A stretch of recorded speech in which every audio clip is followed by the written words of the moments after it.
Hooray, we're live. Hello everyone, welcome to our World Gin Tasting.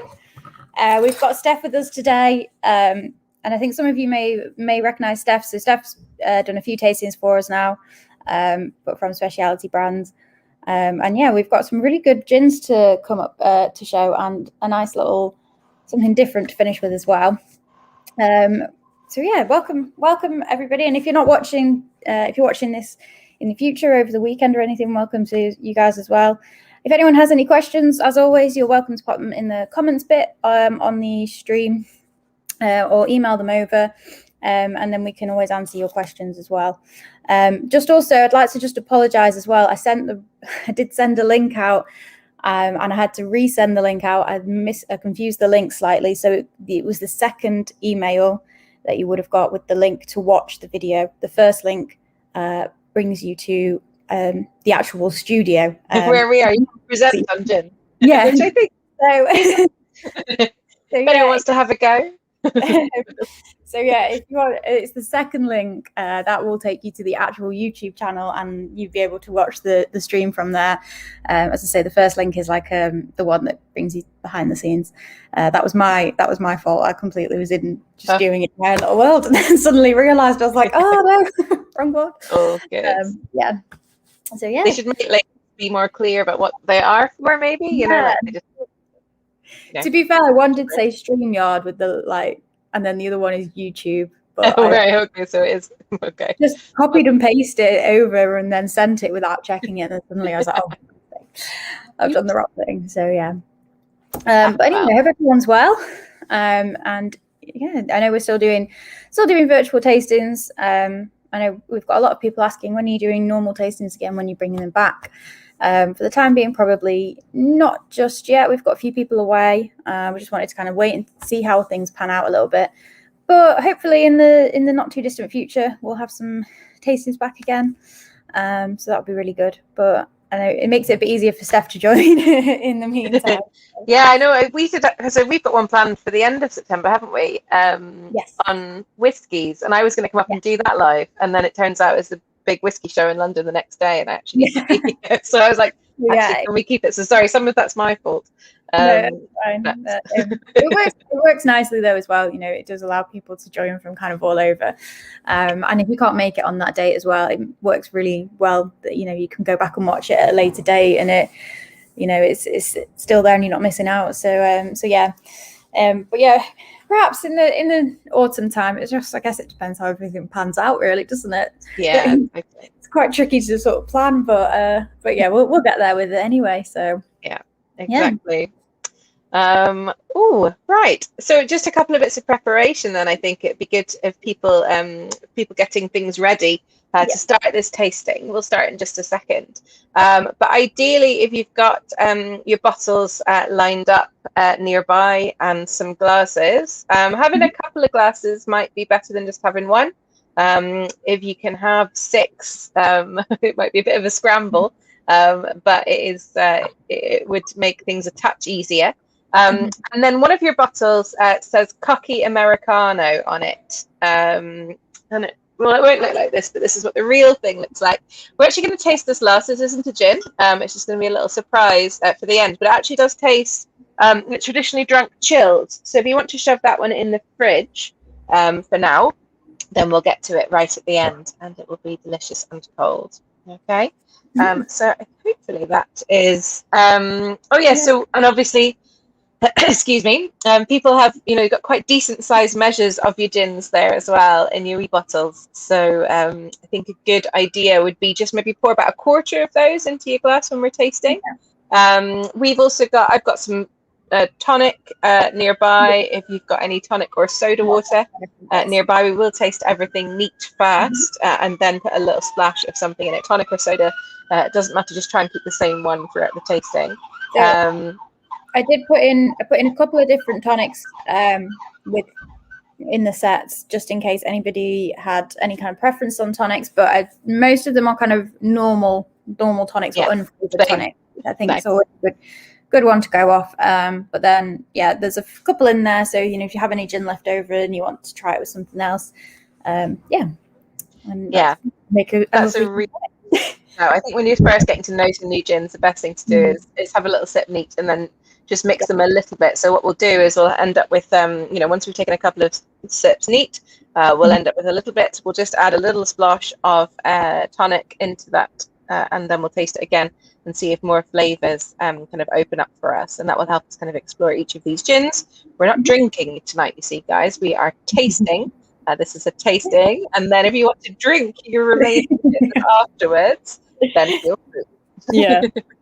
That's quite interesting you said that. From a while ago in other places I used to work, we used to do tastings on a Friday, and I know my old manager used to regret putting them on a Friday because he said people just used to come to drink and get drunk, which obviously is a nice part of going to a tasting, but they weren't really that bothered about actually tasting it, where hopefully I think quite a few of the customers here are, they like to explore and like to kind of taste things as well. So I think most people will be tasting, but yeah, I know. Because when my mum introduces my job to like her neighbours or her friends or something, and then she's like, "Oh, you're the one that drinks booze for a living," and I'm like, "I do not. How dare you?" No, I taste it. I had a friend ask me once. She was like, "Hannah, how are you going to cope when you get pregnant? You can't drink when you get pregnant." I was like, "I can not drink." I was like, "That's not the only thing I do in my job, even though it looks like it. It's not the only thing we do." So yeah, that's wild. Yeah, I think people don't understand. There was a few kind of pictograms like a year ago. People like, what people think I do, what my mum thinks I do, what I actually do. Yeah. And this is a very different situation. Right. Anyway, let's get into gin then. So I think we're kind of coming at this. Hopefully the title's making this a bit clear. We're talking about modern gins today, and I thought quite a lot of your guys I know are quite into their gins, might have been to a couple of gin tastings before. So I didn't want to sort of do the same kind of, it's quite a long history. And obviously then I wanted to sort of focus on all of these gins today are what we call modern gins. So I'm going to try and skip past most of the ancient history and get us into sort of the modern sector. And where the gin market is now, while leading us through a few different sort of traditional things that might link to some of how some of these gins are produced. Okay, so the kind of interesting thing is we've got gins from all over the world today.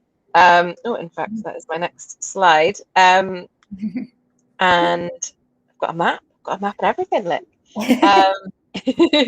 So we've got 5 gins there. So we'll be tasting gins from a variety of different countries. So obviously they will be kind of a bunch of comparisons for whether they're using traditional methods, some things they're doing that are a bit more modern, and also then that kind of local, like, regional thing that they'll be kind of focusing on as well. Okay, so gin is super interesting, and I'm sure everyone's noticed it's been exploding for quite a long time now. And so it means, you've got a whole world of flavors. That's the kind of awesome thing about it. Whatever mood you're in, whatever country you fancy thinking about or focusing on, you can pretty much find a gin that will suit you. And hopefully some of these gins this evening people might not have tried before. They might find them to be quite unusual. So that is kind of what we're trying to get to. It is a crazy world, gin. It's like one of the few sort of spirit categories where there's just, I don't think you can't really get just the same gin over, everywhere has their own way of doing it, and everyone has their own recipe, and it's just it's a huge industry now, very, very huge industry. Totally. I think also the other thing is that if you were to put dots on this map for every gin is all the gins made, you just cover the map. It is global. There's not many other spirits. There's lots of countries making whiskey now, but there's still quite a lot of countries that don't, or it wouldn't be multiple distilleries in a country type of thing, or multiple distilleries in a town. So I think gins kind of would cover this map most thoroughly, and even wine. It's sort of to the temperate regions. So I wonder if beer is probably the other thing that is.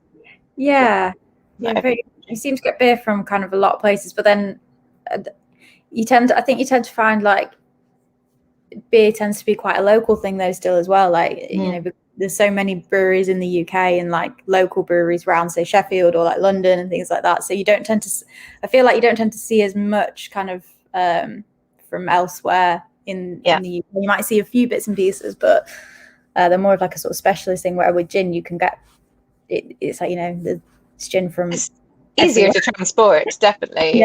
Beer, you know, as well as it's bulkier, so more expensive to transport. So yeah, gin, you get a lot more flavour and a lot smaller package. Right, so these are the gins we're going to be talking about this evening, and the countries. My dots are, as you can see, that map's pretty. I mean, it's entirely missed New Zealand off, and the UK hasn't got a splodge either. But we have got one from Ireland.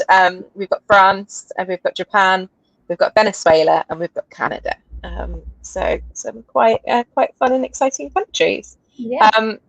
So like I say, I'm just going to quickly run through a bit of gin history in case I know people haven't been to a gin tasting before. There is quite a lot of interesting stuff to go through, but we are going to sort of skip quite a lot of the then this law was passed and then this law was changed kind of thing, because you could just go on for hours. So some of the most important bits are obviously people starting to make this kind of mixture with spirit and juniper, or alcohol and juniper, from the 1200s, so really, really early. And people thought juniper was good for your digestion. It was also good for your kind of kidneys and liver function. It's diuretic. So people sort of thought juniper was, was a healthy thing to have. But just chewing a juniper berry, not great. You can sort of try and make a tea out of it. It doesn't work very well. And then they realised that once you put it into alcohol, then you'll get a bit more flavour out of it and a bit more of the extract. So potentially making it even better for you. Also carried on through the plague. I wanted to include a bit of plague info here, since we are living through our own. But again, juniper was really sort of seen as something that would be the preventative or a cure as well. So I love this idea. You know, they have this big long mask that you see sort of in the movies. They used to put kind of herbs and stuff inside those that they thought might protect them from the plague. And so juniper was quite a common one there. Actually, quite fancy shoving some juniper berries into the pocket of my mask there. Quite nice, along with a little filter thing. See if it works. I mean, the tube would smell nicer potentially.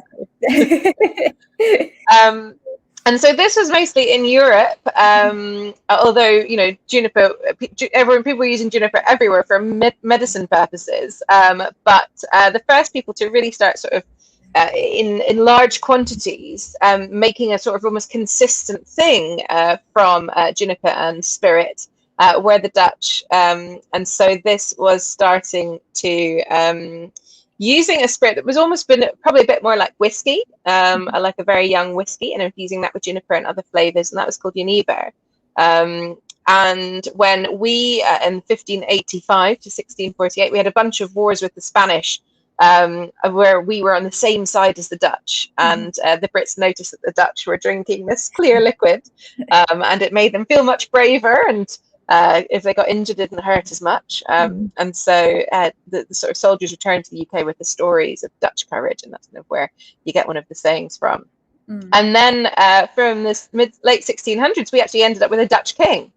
So King William of Orange, who obviously was dead keen for us to drink the spirit from his country. Also, it's kind of cool to like follow whatever the king or queen were into in those days. So you know, if you're new queen is a big fan of red, then suddenly the big fashion is everyone starts wearing red. So if your new king is William of Orange, starts wearing a lot of orange and drinking this Jenever, this juniper spirit, then that's the cool thing to do.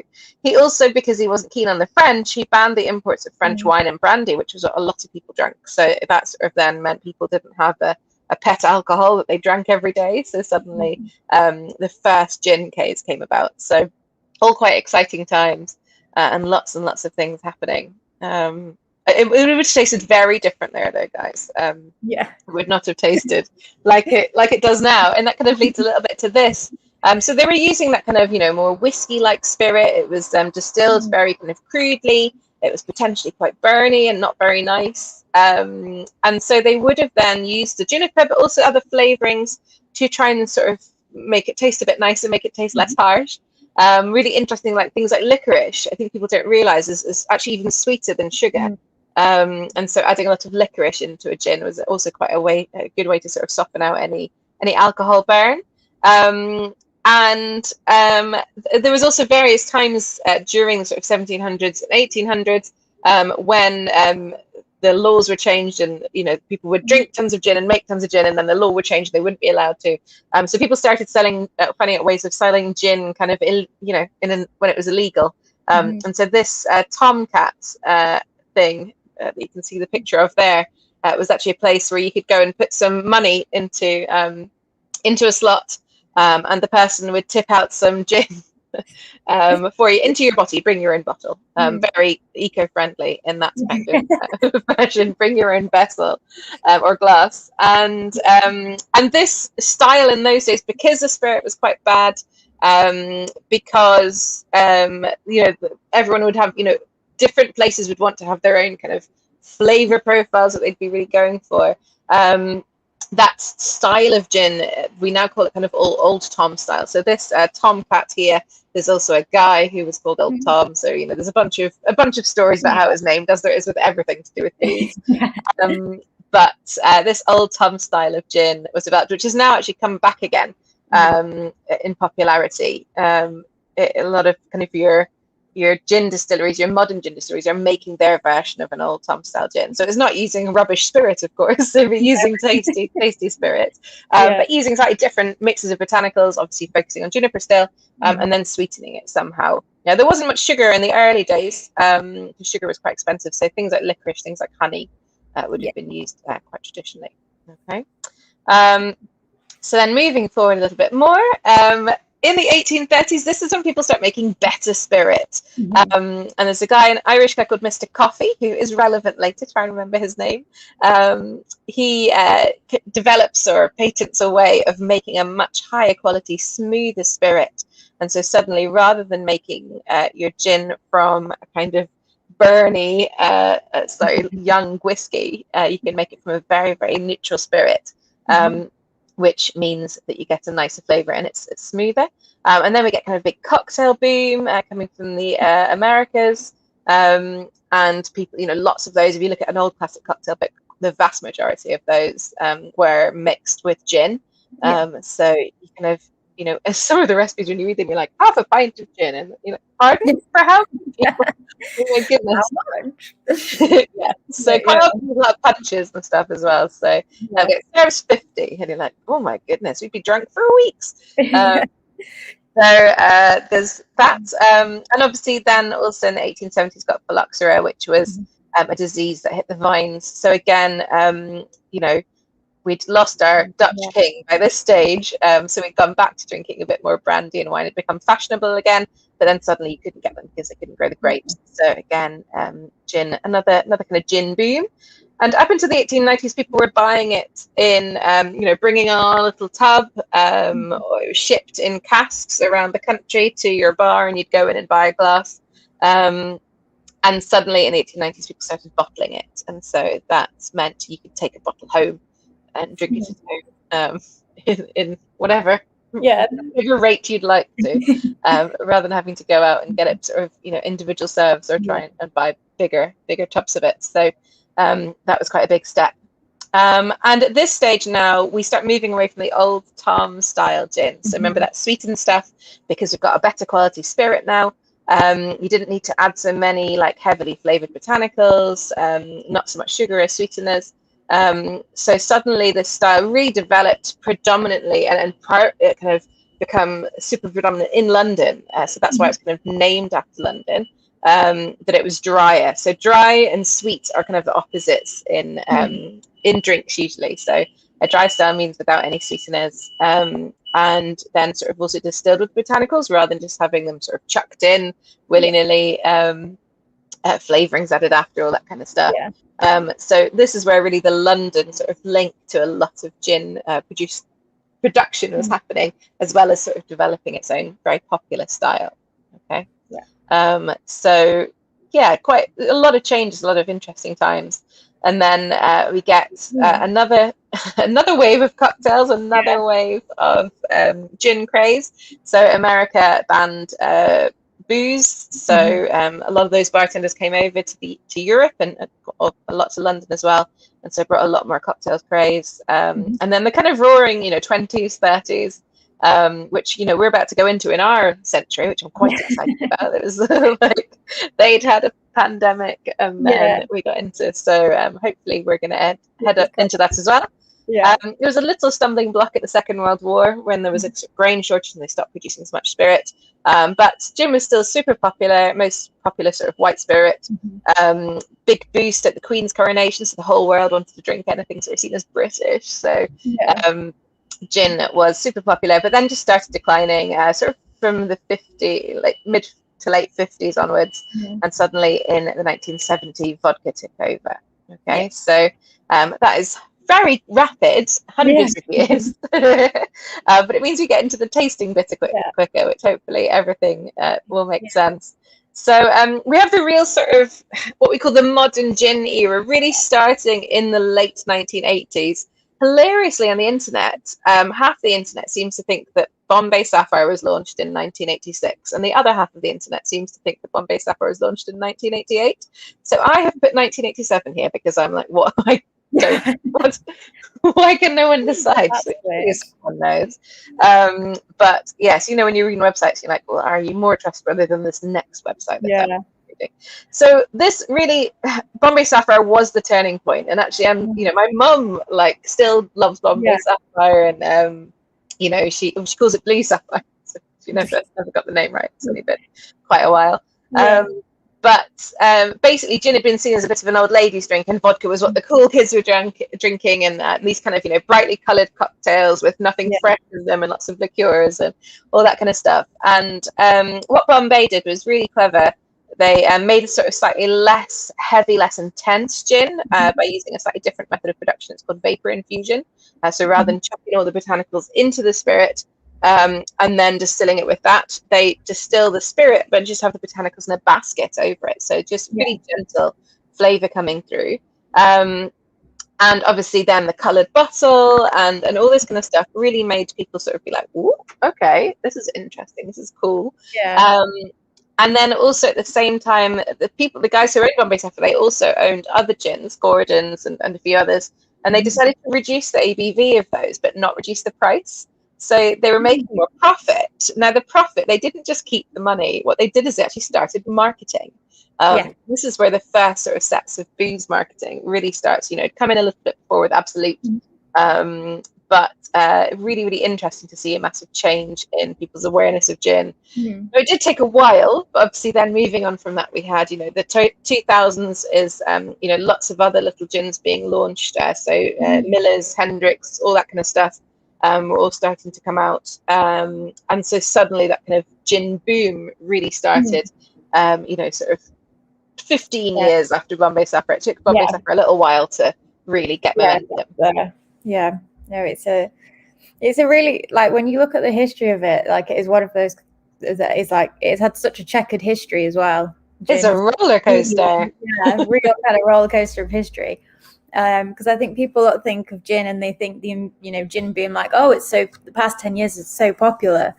And I know there's laws that only were changed, kind of 10, 11 years ago, allowing smaller distilleries to produce again. But actually, it's been something that's gone through time, and some of the oldest gin distilleries are some of the biggest brands still today. So it's really a category that kind of stands the test of time. Absolutely.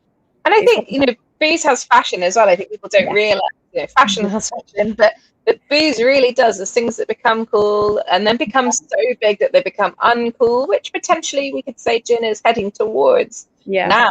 And then and then they're uncool for a little while, and then they're about to come out the other end and become cool. Cognac is where that is. So there's lots of different waves, but they just move a lot slower than clothing. And so if you look at all those hundreds of years, and we've gone through a few different things. So at the moment gin is kind of really riding high, but there is only one direction to go from that. You can't keep it. So it's but like I say, I think the nice thing that has happened with gin, like we were talking about earlier, is this it's spreading across the world, it not being sort of just limited to these very traditional styles, just based mostly in the big cities in London as well. So I think there's I don't think the gin category will ever go back to those pre-1987 days, which is good.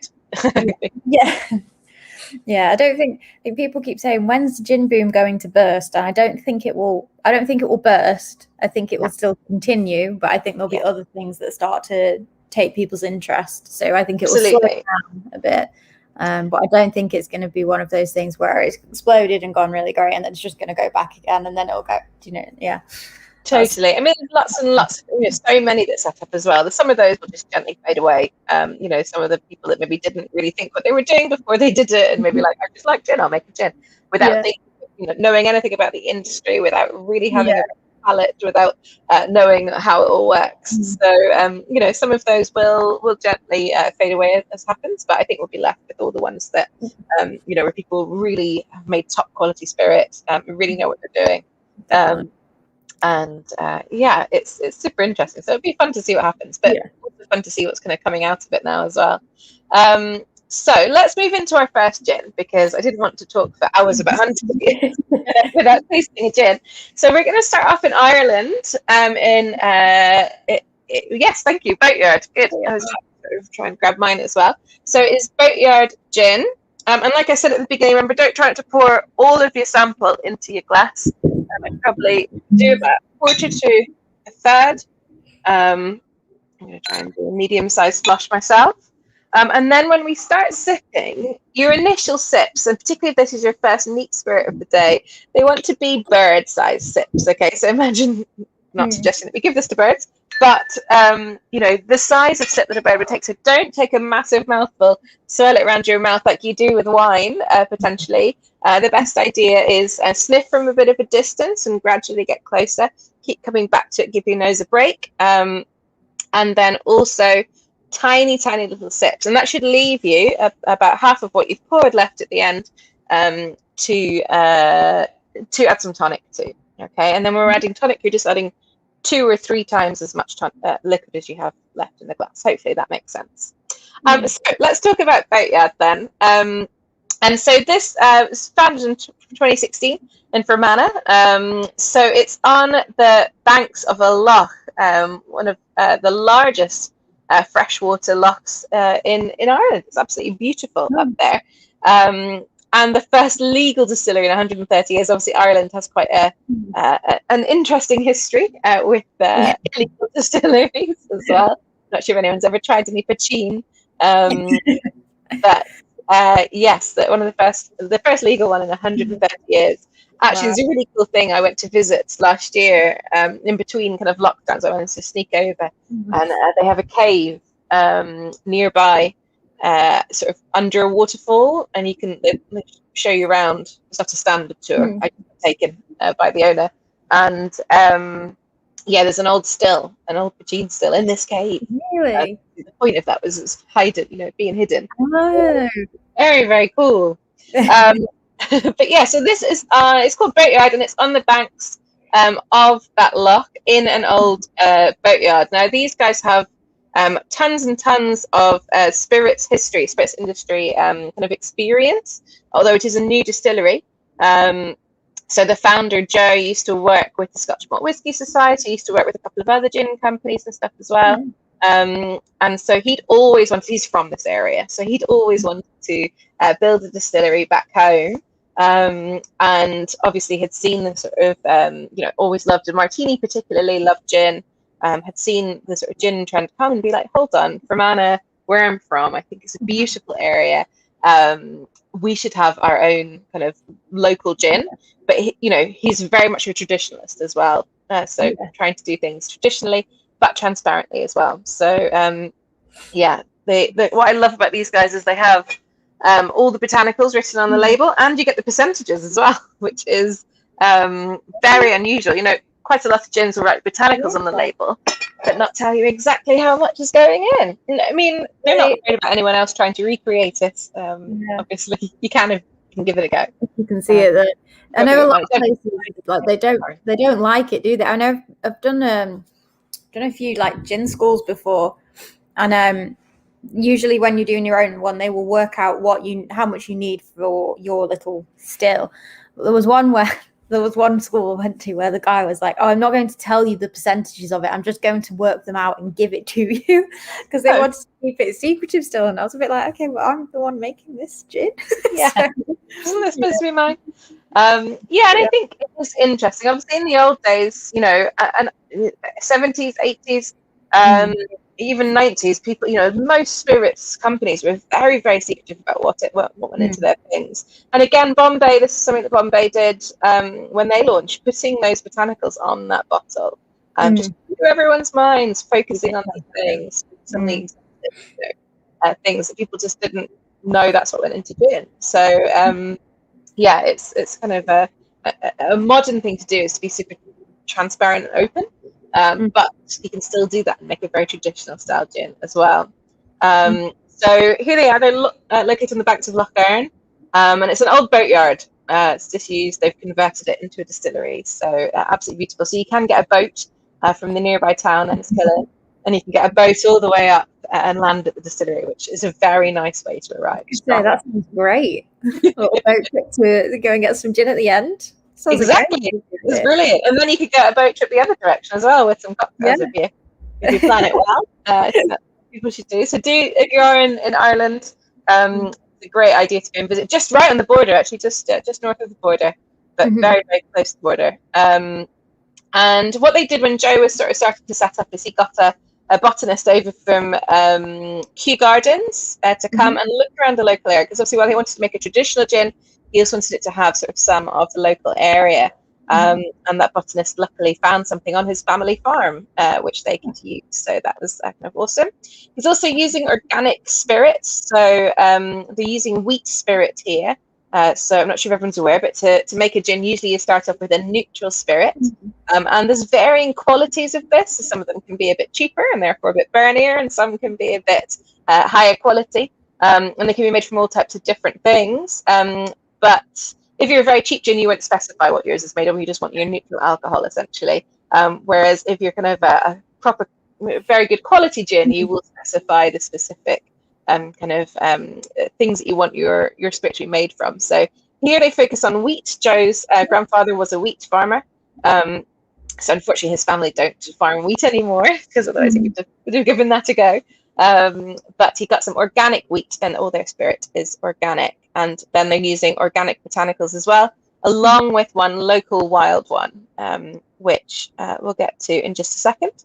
And then this is what I love as well. I'm not sure if you've touched that label that you've been showing people, but it's absolutely incredible. So he's found an old vintage Heidelberg press, and each label is pressed. So it's got like a nice metallic thing on it. It's beautiful and lovely, lovely paper. So again, if you go and visit, they'll let you label your own bottle and write squint. Mine was hideously squint, and write your name on it. It's really, so everyone's got the little bottles, but if you do come in now, you can touch things again. It is really nice. It's really textured, but smooth as well. Yeah, absolutely beautiful. So top quality paper. Right, so people hopefully have been tasting so far. I've been talking too much to taste, so I'm gonna get into it now. So this is 46% ABV. So we are starting off with not the weakest one, but I promise you it does make sense flavor-wise. So obviously we have looking for juniper always in a gin, and citrus here. So we've got a couple of key points is that these guys actually do double juniper infusion. So as you might have noticed, it's called Boatyard Double Gin. And this is actually based on a traditional method that was done for those Genevers in Holland. So what they quite often do would be have the juniper in the liquid being distilled, but also a basket above the still. So this is called, that's why it's called Boatyard Double Gin, because this is very traditional in that it's using this old technique. No other modern gin kind of uses this technique, just Genevers in Holland. They're still made there. So this has got double juniper kind of hit. So that's why we're tasting this first, because I really want people to really experience the flavour of juniper, be able to pick it out. And hopefully everyone's had a few gins before, so kind of knows what they're looking for. But I think there's a sort of trend at the moment quite often to have other predominant flavours in a gin, which is technically not really a gin. The definition legally for something being a gin is to have juniper as a predominant flavour. And so here, these guys are not taking any chances. They've got it in twice. They've also got lemon zest in both the liquid and the basket. Okay, so you get a good lemony hit on here too. And that's Orla, their distiller. So very nice, not very old girl, not very young either. She's obviously over 18. But yeah, Joe's got obviously a great team working with him there, and Orla, he selected as people sort of started working at the distillery to be his distiller. So she has to, well, I think maybe she's also, maybe the most able to climb up onto the still and get that basket in there. So, that is that as well, yeah. She's the lightest.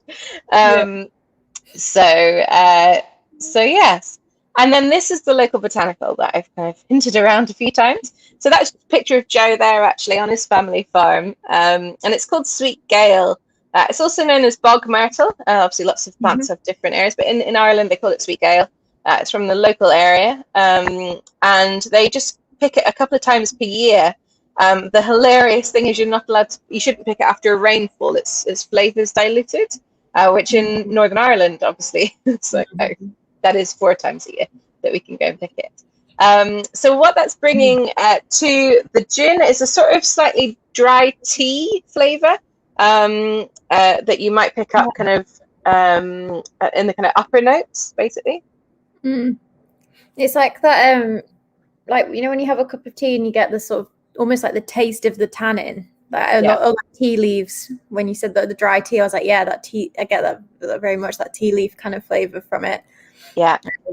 So there's a definite kind of greenness as well to the palate. Obviously, you're getting all the kind of juniper spice and earthiness in the middle, and the lemon zest is kind of around the front. But yeah, there's a definite little hint of this kind of extra bitterness and tea in there. So the guys are obviously using a bunch of other botanicals as well. Here is the bigger section of the label. So the rest of them are all quite traditional. So coriander, licorice, angelica, orris, lemon, grains of paradise, and then that Sweet Gale in there as well. So yeah, this is a very, very classic style gin. With obviously that tons and tons of juniper, and it's really amazing because they are the only guys using this double juniper kind of method in the world of modern gin. So pretty cool. Just a note, I suppose, on the coriander. I'm guessing, even though they've labeled it as coriander now, I'm guessing it's the coriander seeds. Yes, that's right, rather than leaves. Yes, that's correct. Which is quite different in flavour from coriander, because I know sometimes people look at that and they see coriander written down, they're going to go, nope, I'm not going to drink that because I don't like it. But no, coriander seed is it's still gives you quite a citrusy flavour. It's not the green one that's soapy for some people. Yeah. The genetic issue. So absolutely delicious classic style gin here. So hopefully everyone's had a couple of sips. So this is, like I say, where we will add a little splash of tonic, depending what people want to do. You don't have to if you don't want to. If you've got soda, also that's fine. If you just want to use water, that's fine.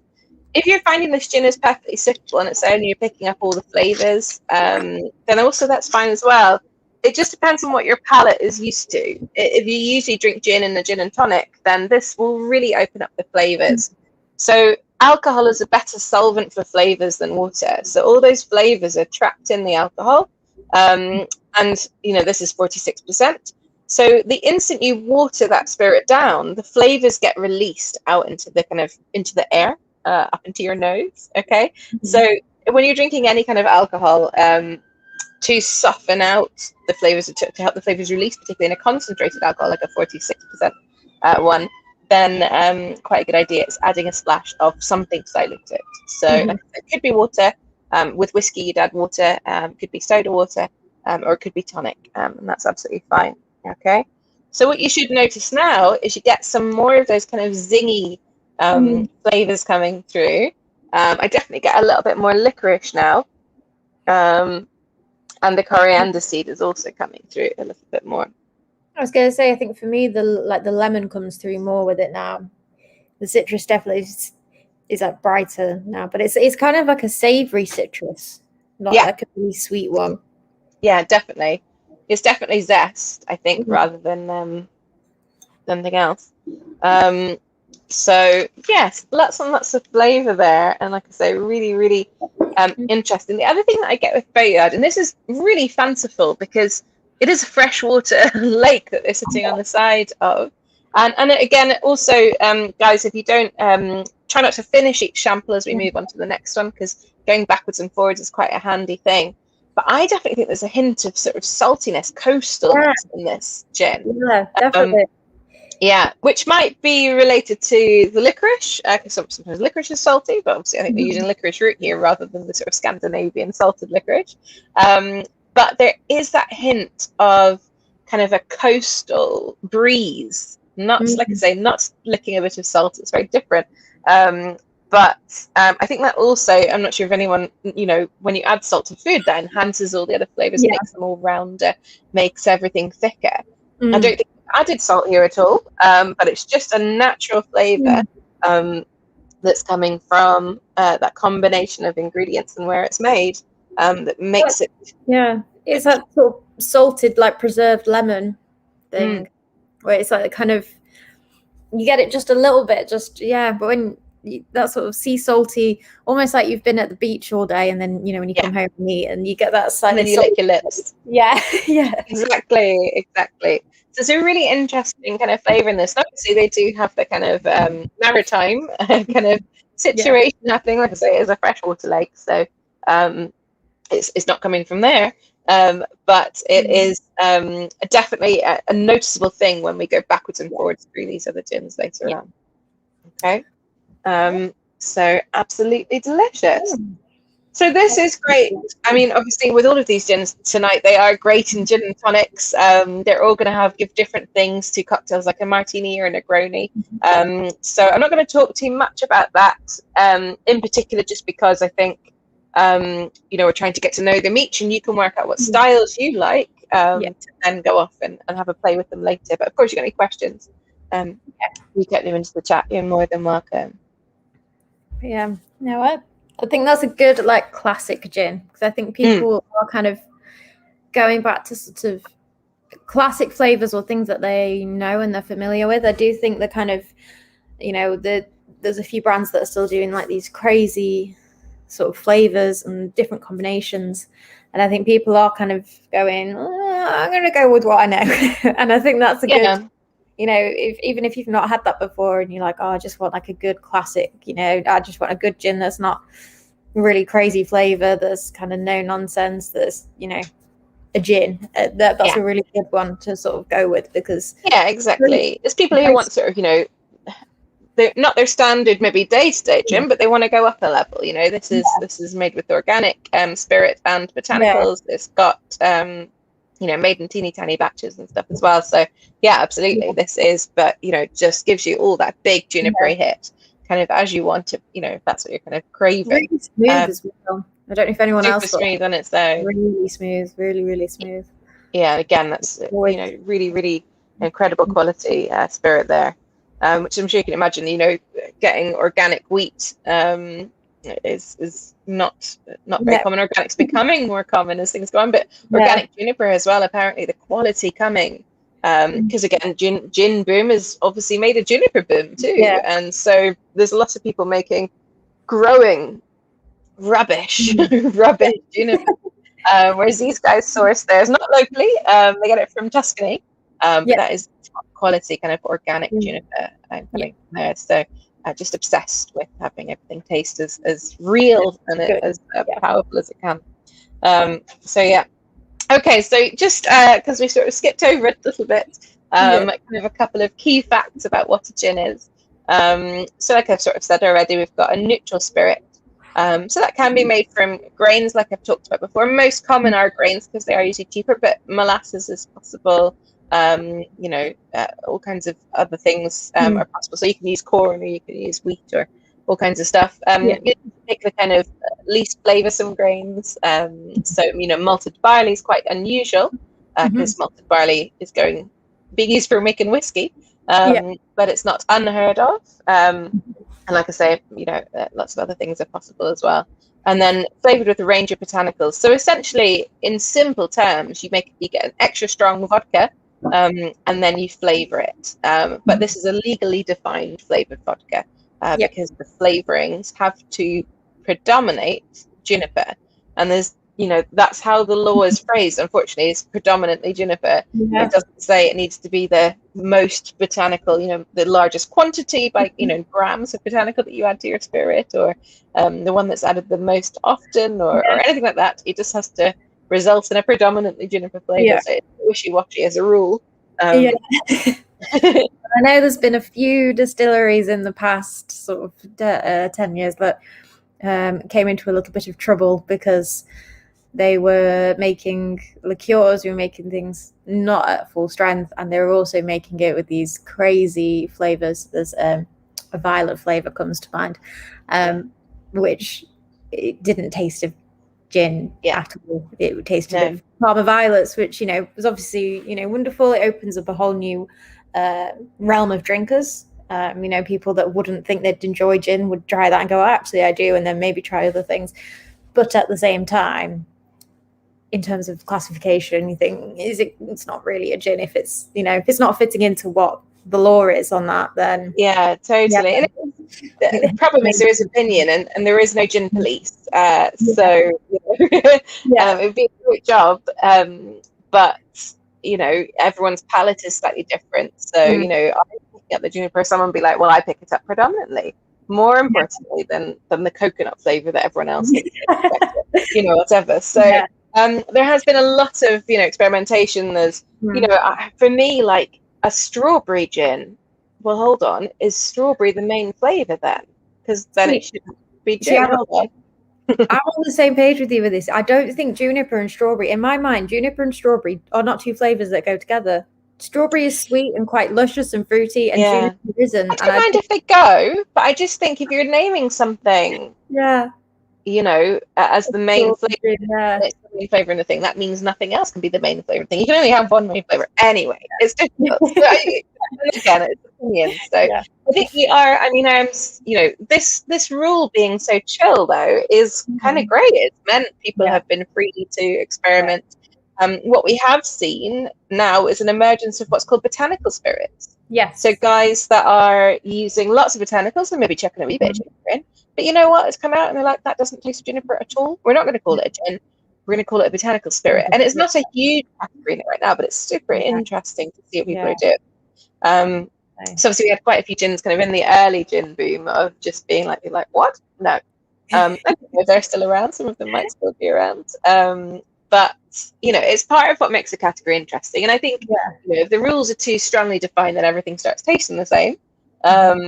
But also, let's have that debate. If the rules are too strongly defined, you can't argue with anyone about it. Whereas, quite fun to sort of be like, hey, I don't think that one is not okay.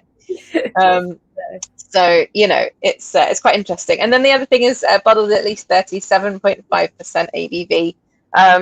The thing about that as well, as I sort of said earlier, reducing the ABV, the lower ABV a gin has, the more potentially that company is focusing on profit or spending the money on marketing. And you don't get a great flavor between 37.5 and kind of your early 40s.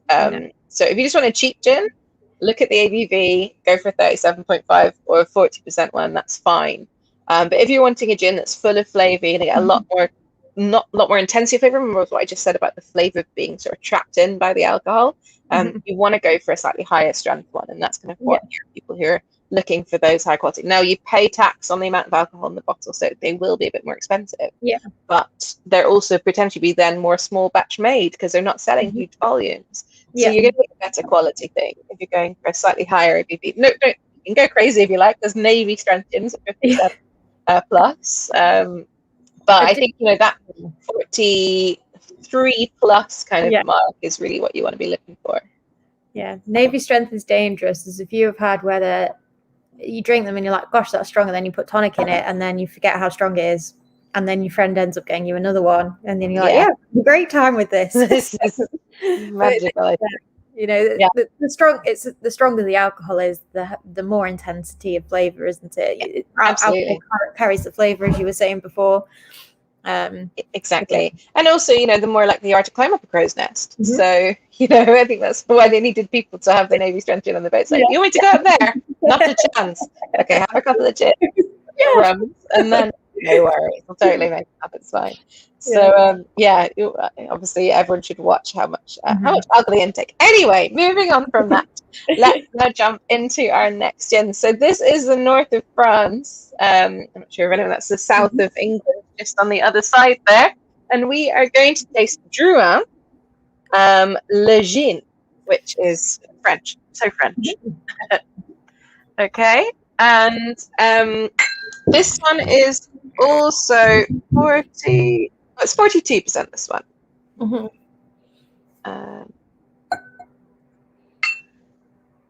So now this one is really interesting, and what I really like about it is because there's a lot of gins, particularly again in the modern era, where people have built a whiskey distillery and realised that you've got to age a whiskey for at least 3 years before you can sell it. And they're like, okay, we just spent all of our money building this bloody whiskey distillery, and now we want to make some money back, but we can't sell the whiskey yet. So we'll make a gin because you can make that today and sell it tomorrow. And so those people don't care about gin. They don't, they care about whiskey. They're making a gin potentially with not much attention paid. They've seen a gin boom and thought we could make some easy money. They might not, I don't know, they might not really be into gin. They don't have passion. Yeah. It's just a side project to make them some money.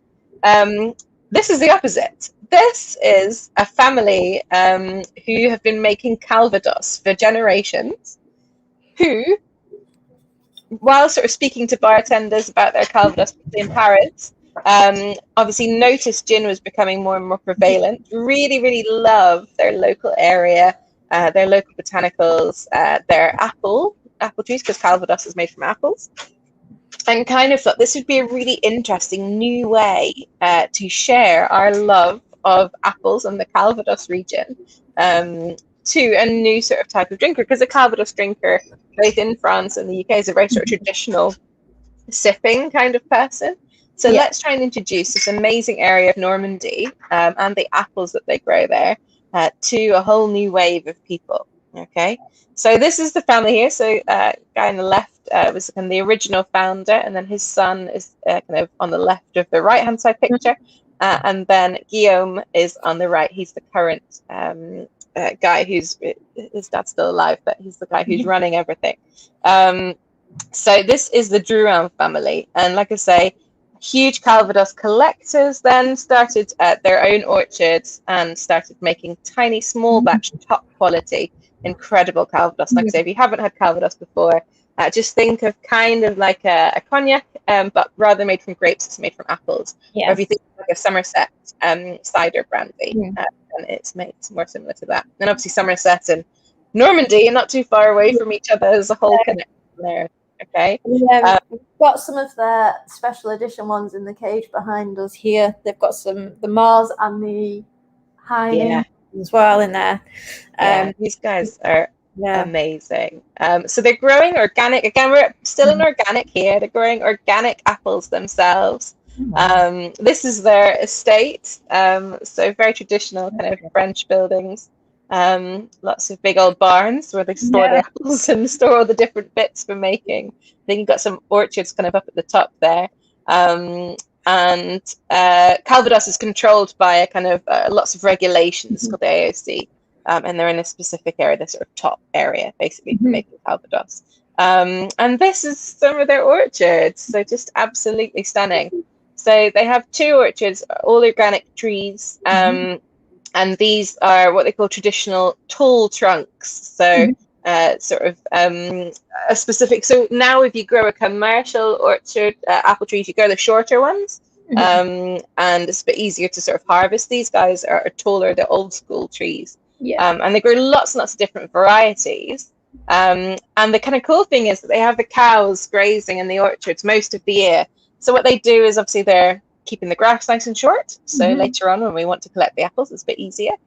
They fertilize the soil, but they also, if any apples are a bit off, if they have a fault, they fall off the trees fast and the cows eat them. So what you're left with then at the end is just all the apples that are on the trees that are growing properly, that are not kind of weird or faulty. So, and then you chase the cows gently out of the field when it becomes harvest time, and you gather them all. So these guys have 35 different varieties of organic apples, and they're not the type of apples that we eat really. Some of them we could potentially eat them, think it tastes okay. But they're really small, tiny little apples, really lots of traditional old school styles. And in France, they kind of categorize them into 4 different families. So they have sweet, bitter, tart, and then, so it's sweet if it's very, very sweet. It's bitter, or if it's super acidic, it's called tart. And then anything else, they call it bittersweet, just if they can't really decide which of the families it falls into. And so this is all for making Calvados, but this is also going into the gin. And then, as I said before, they wait for the apples to fall to the ground, harvest them there, and then they crush them after washing them. And they crush them here, and then they ferment them. So, all kind of traditional processes. And then they distill it. Now, this is where kind of things diverge, because with Calvados, you can just bottle it like that. You can't call it Calvados. Duran make an unaged Calvados, which is therefore not Calvados. But they also mostly put things into casks, and then they age them and turn them into Calvados. Now, what they were super interested in doing was making, like I say, a gin that kind of went with all of the specific flavors from their Calvados. It showcased the flavors of their apples. So what kind of Guillaume did was started by getting lots of different botanicals, macerating, distilling those in the unaged Calvados to sort of see what flavors worked. And then what flavors went together, then he sort of made gin in a more traditional way. So he doesn't make his own neutral spirit, because making that in a pot still is very, very hard. You need a big column still to do that, big industrial one. But he started off by doing it that way just to try and work out what flavors went together. And then one of the botanicals is that apple spirit. Okay. That double distilled apple spirit. Okay.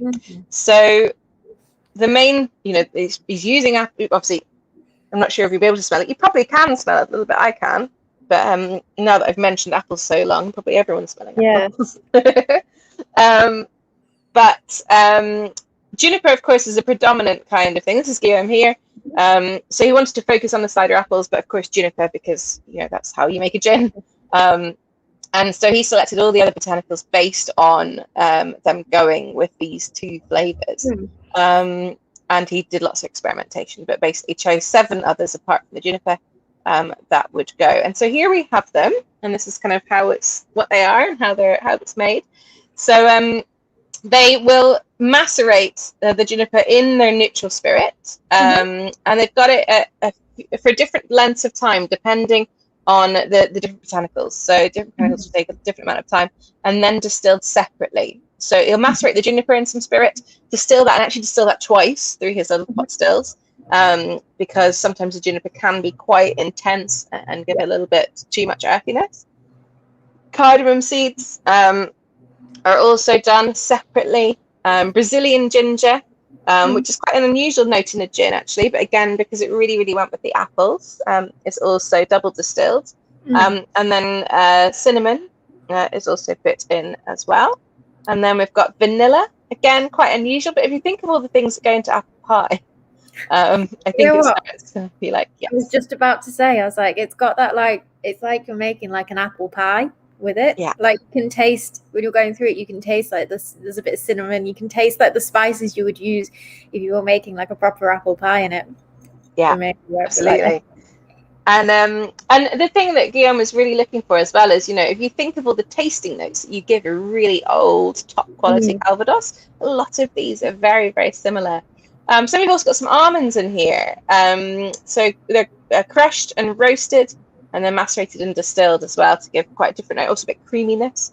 Lemon zest, and then rose as well, which is all about fragrance. It's just a tiny little bit. It's quite a hard one to work with rose. So just a tiny little bit. So what he does is distills all these things separately Obviously, the apples are also distilled separately, and then blends them together. And this is where his skills as a blender, because when you're bottling a Calvados, you're choosing casks, hundreds of casks from all over your warehouse, and blending them together. It needs to taste consistent and delicious and balanced, and kind of that's what's happening here. So quite an unusual way of making a gin. You know, so obviously with Boatyard, we saw them putting all the botanicals in together. Obviously, they had a couple as well that were also in the baskets. These guys are separating there, and this is more of a modern way of doing gin. So there's tradition here, and then we've got a lot of modernity as well in the botanicals going on in their own. Does that make sense? Yeah, definitely. I think sometimes I've seen it with people have done it before when they've separated the botanicals, and it does allow, I suppose, it allows a little bit more control over how the flavors come out of your botanicals. Absolutely. You know, like rose is very delicate. You have to be quite careful with it. And you say, you know, the juniper does twice because it brings out such an intense sort of flavor. So it does give you get that sort of control, but then it does mean you have to know how to blend those back together. Yeah, and that's lots of people have those skills. It is much easier, of course, to just check, you know, we put in this many grams of juniper, we put in this many grams of this and that and the other. But it is, of course, difficult because everything is, you know, each lemon to lemon is different, each rose to rose is different, each juniper bush to the next juniper bush is different. So obviously, where your suppliers are looking for consistency, they can't guarantee that everything's identical. It's not going to be. So this is a way you can't, you know, if you haven't got the blending skills, this would be very, very difficult. So this is why it's one of the kind of methods that people usually will use if they've got some sort of blending expertise, and we'll see it a couple of times in some more gins this evening. It's the people who have spirits production, particularly aged spirits production experience, that are kind of really, really able to pull this technique off. So flavor wise, then hopefully everyone's, I mean, still getting juniper, of course. I actually find this one a bit more of a deeper kind of more earthy flavor, a bit thicker. I'm not sure if that makes sense. Obviously, we talked about the kind of apple pie flavor, so talking about cinnamon and vanilla kind of happening in here.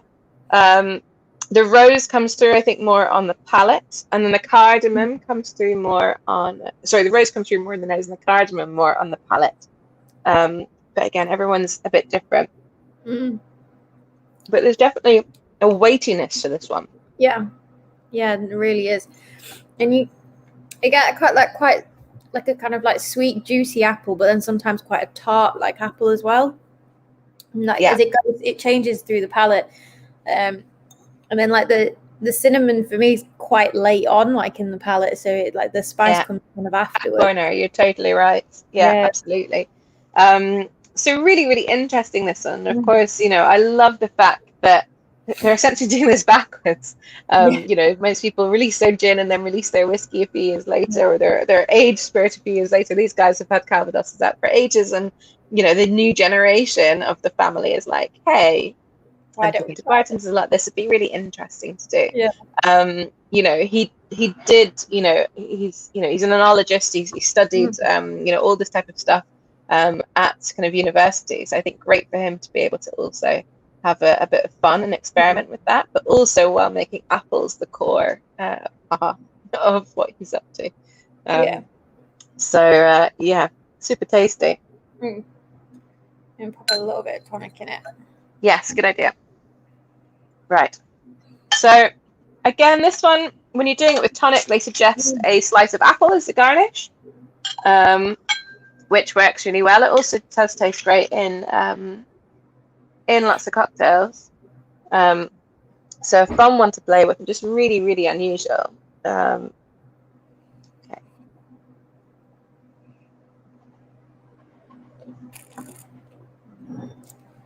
So yeah, the fizz in the tonic really brings through the lemon for me, kind of at the front.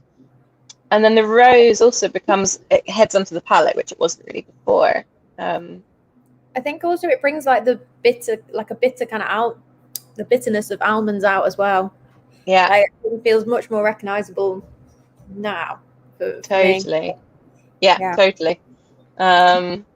And then ginger, actually, as well. I haven't sort of mentioned the ginger yet, but I think ginger is really starting to happen now too, alongside the tonic. So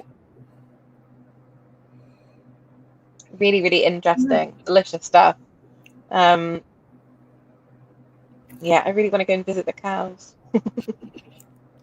It looks beautiful there. It looks so Absolutely pretty. incredible. And just tiny, everything, you know, picking up all those apples by hand. You know, Wow. just amazing.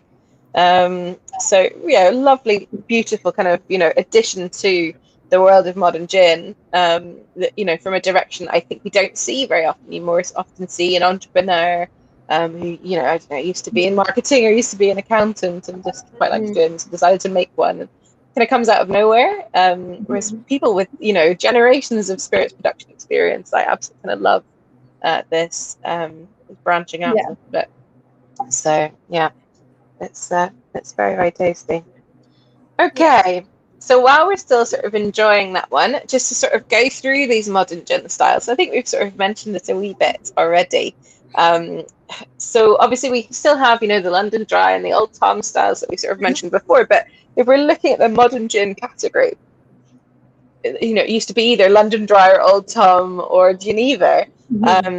Whereas now there's this kind of other world of it, and it's a little bit more about people's kind of ethos, I guess, than the actual kind of ingredients and what they've done. So we sort of talk about a modern classic gin, so that's like the Boatyard there, be sort of very much London Dry style. Now this one is also, you know, could be called a London Dry style. I don't think they write it on the... Nope, they don't.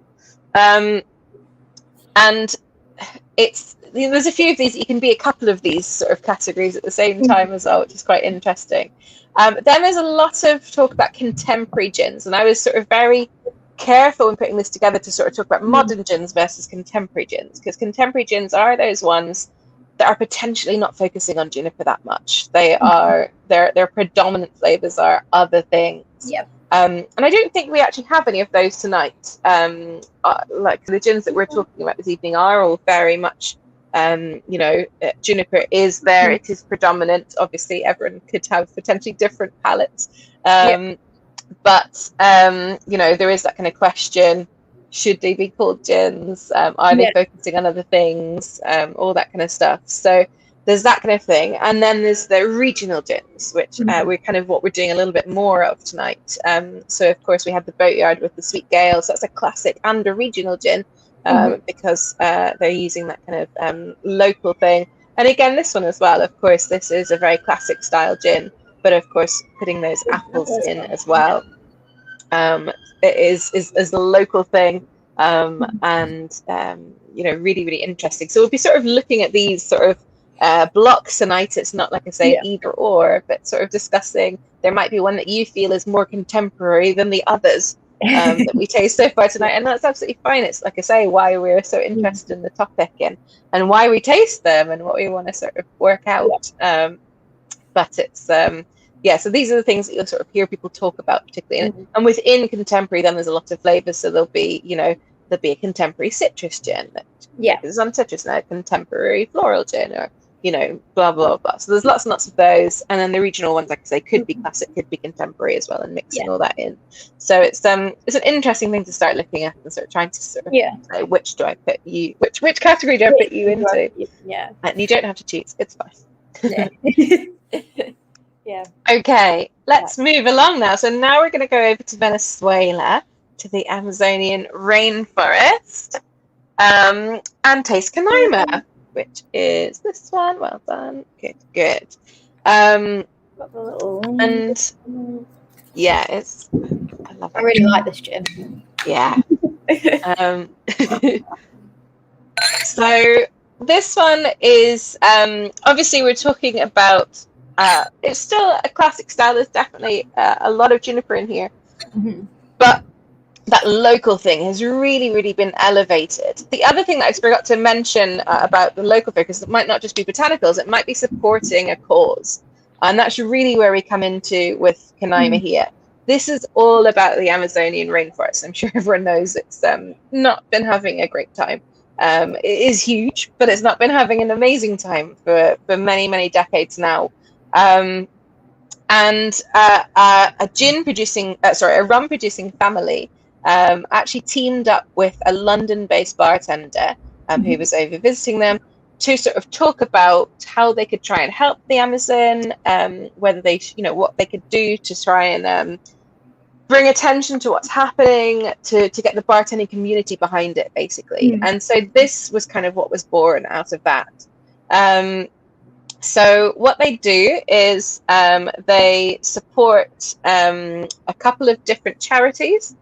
So 10% of all sales, not just profits, which is what most companies do when they're supporting. Profits and sales are very different amounts of money.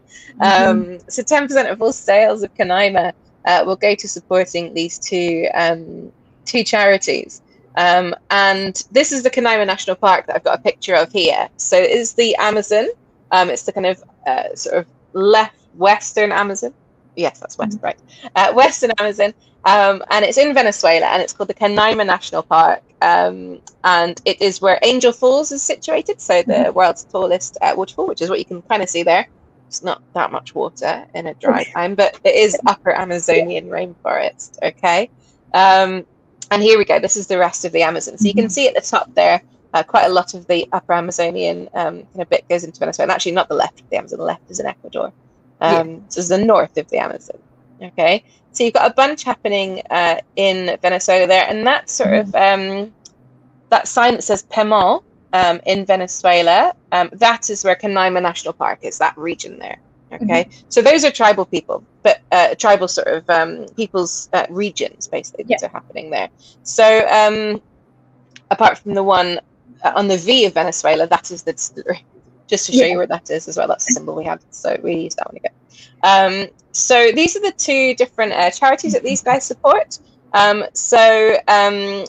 Saving the Amazon at the bottom is a tree planting kind of focus. So every so many bottles that are sold, they will work actually with tribal people, those ones in Colombia particularly on the left. And those guys will go and plant, do reforestation at different areas of the Amazon, but using trees that are kind of obviously designed to be there, that are local, not just kind of monoculture. And then those tribal people also make money by looking after those trees. So it's supporting tribal communities and local kind of indigenous people, as well as sort of doing some reforestation. And so actually, if you get a tree through this charity, they actually put a little tag with your name on it, and then you can geolocate it and see a picture of it. It's very, very cool. I've had a look into it. Like you can like sponsor a tree and then sponsor someone to like look after it. And I've had a look into it about getting my own tree, but I'm going to do it once I've been paid, because I just think it would be so nice. It's amazing, right? It's so good. So we got some. So we actually do I do tests for my colleagues on product knowledge. And last year, the guys who got the highest score in the test, I got them a tree each through this. And so I was like, your knowledge is growing. So so it's that's one of the foundations that these guys work with. And the other one is called Terra Viva, and that is actually providing jobs and education to tribal people in different sections of the Amazon as well.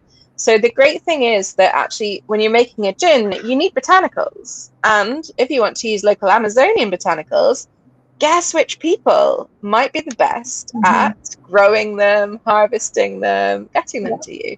The people who live there. And so these guys work together to create a whole plethora of kind of jobs and education and health kind of benefits for people that were kind of employed by this foundation to supply the distillery with the botanicals. And therefore, people don't have to leave their villages and go off and try and find a job. They don't have to sort of try and sell their sections of forest to make money. They don't have to do kind of weird, kind of unnatural tourism. They try and do natural tourism and education.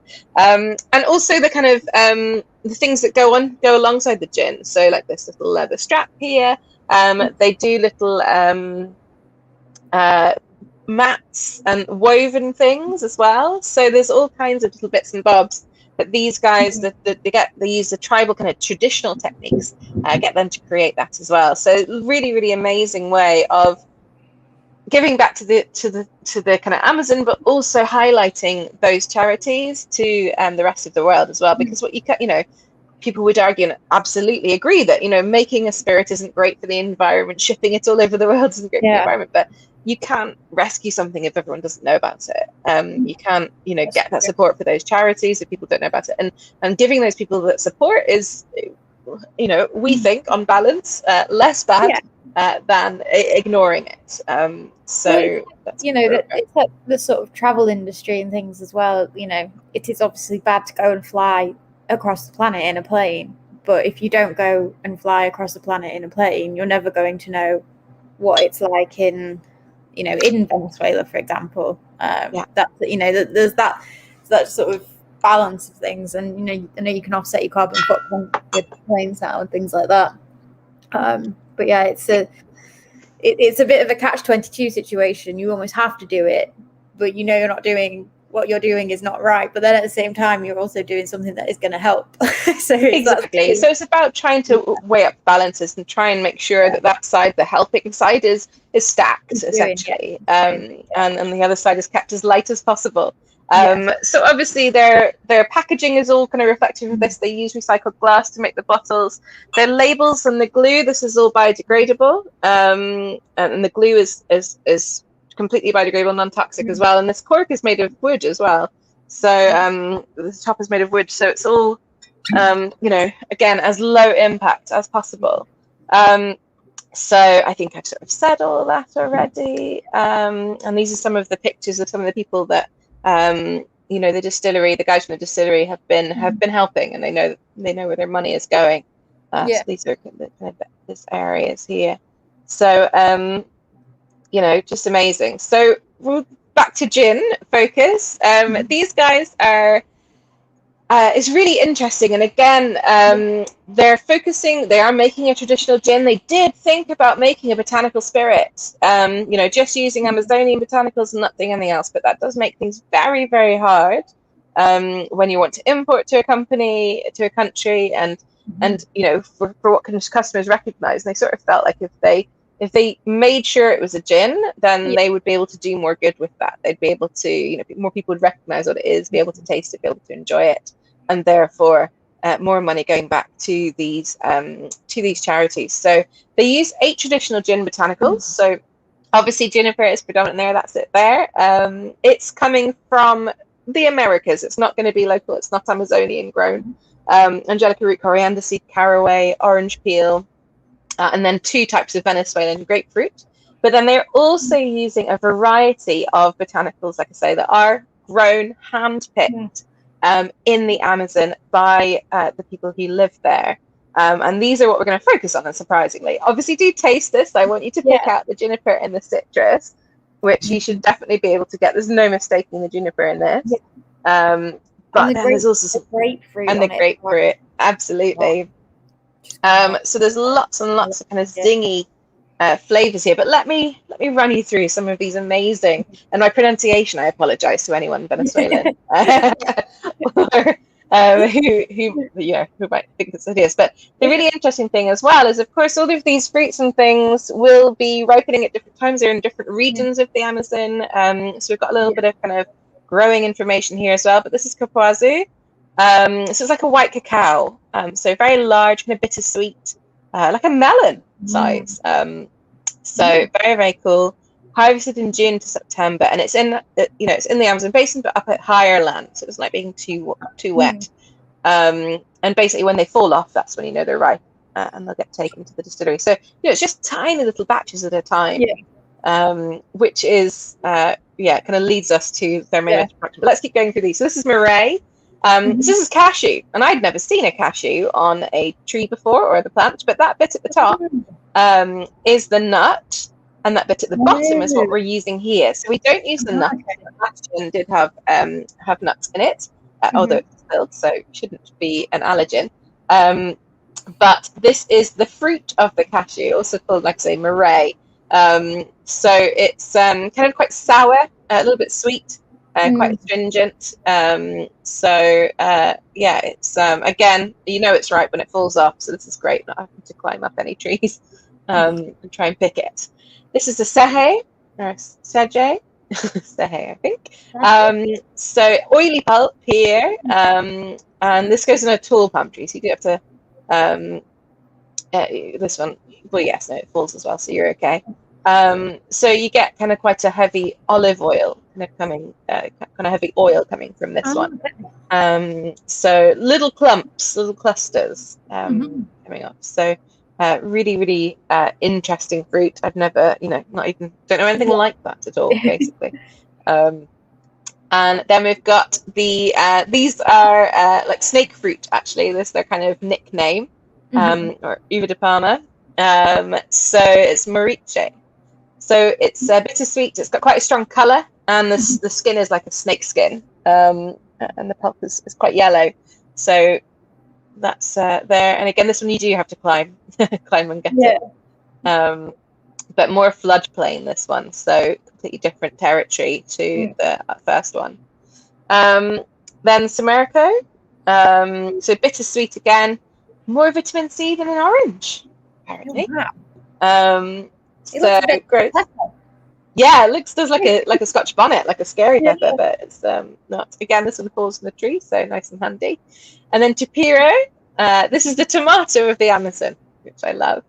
So either yellow or red, kind of citrusy, quite sweet. And these have to be picked. And then we also have acai, so one that maybe people might have heard of that we know how to say. Obviously, it's a kind of a superfood. You get lots of kind of acai pastes and juices and stuff like that. So this is you have to climb the tree to cut this, and it's on little clusters. But yeah, this is a very kind of cool, healthy fruit to have. Water, don't you? Like you can put it in exactly. And yes, exactly. Put a shot of it because it's like I think it's expensive. You have to climb the tree, so I think it's quite hard to harvest. And then this one I can't say. Pansigue.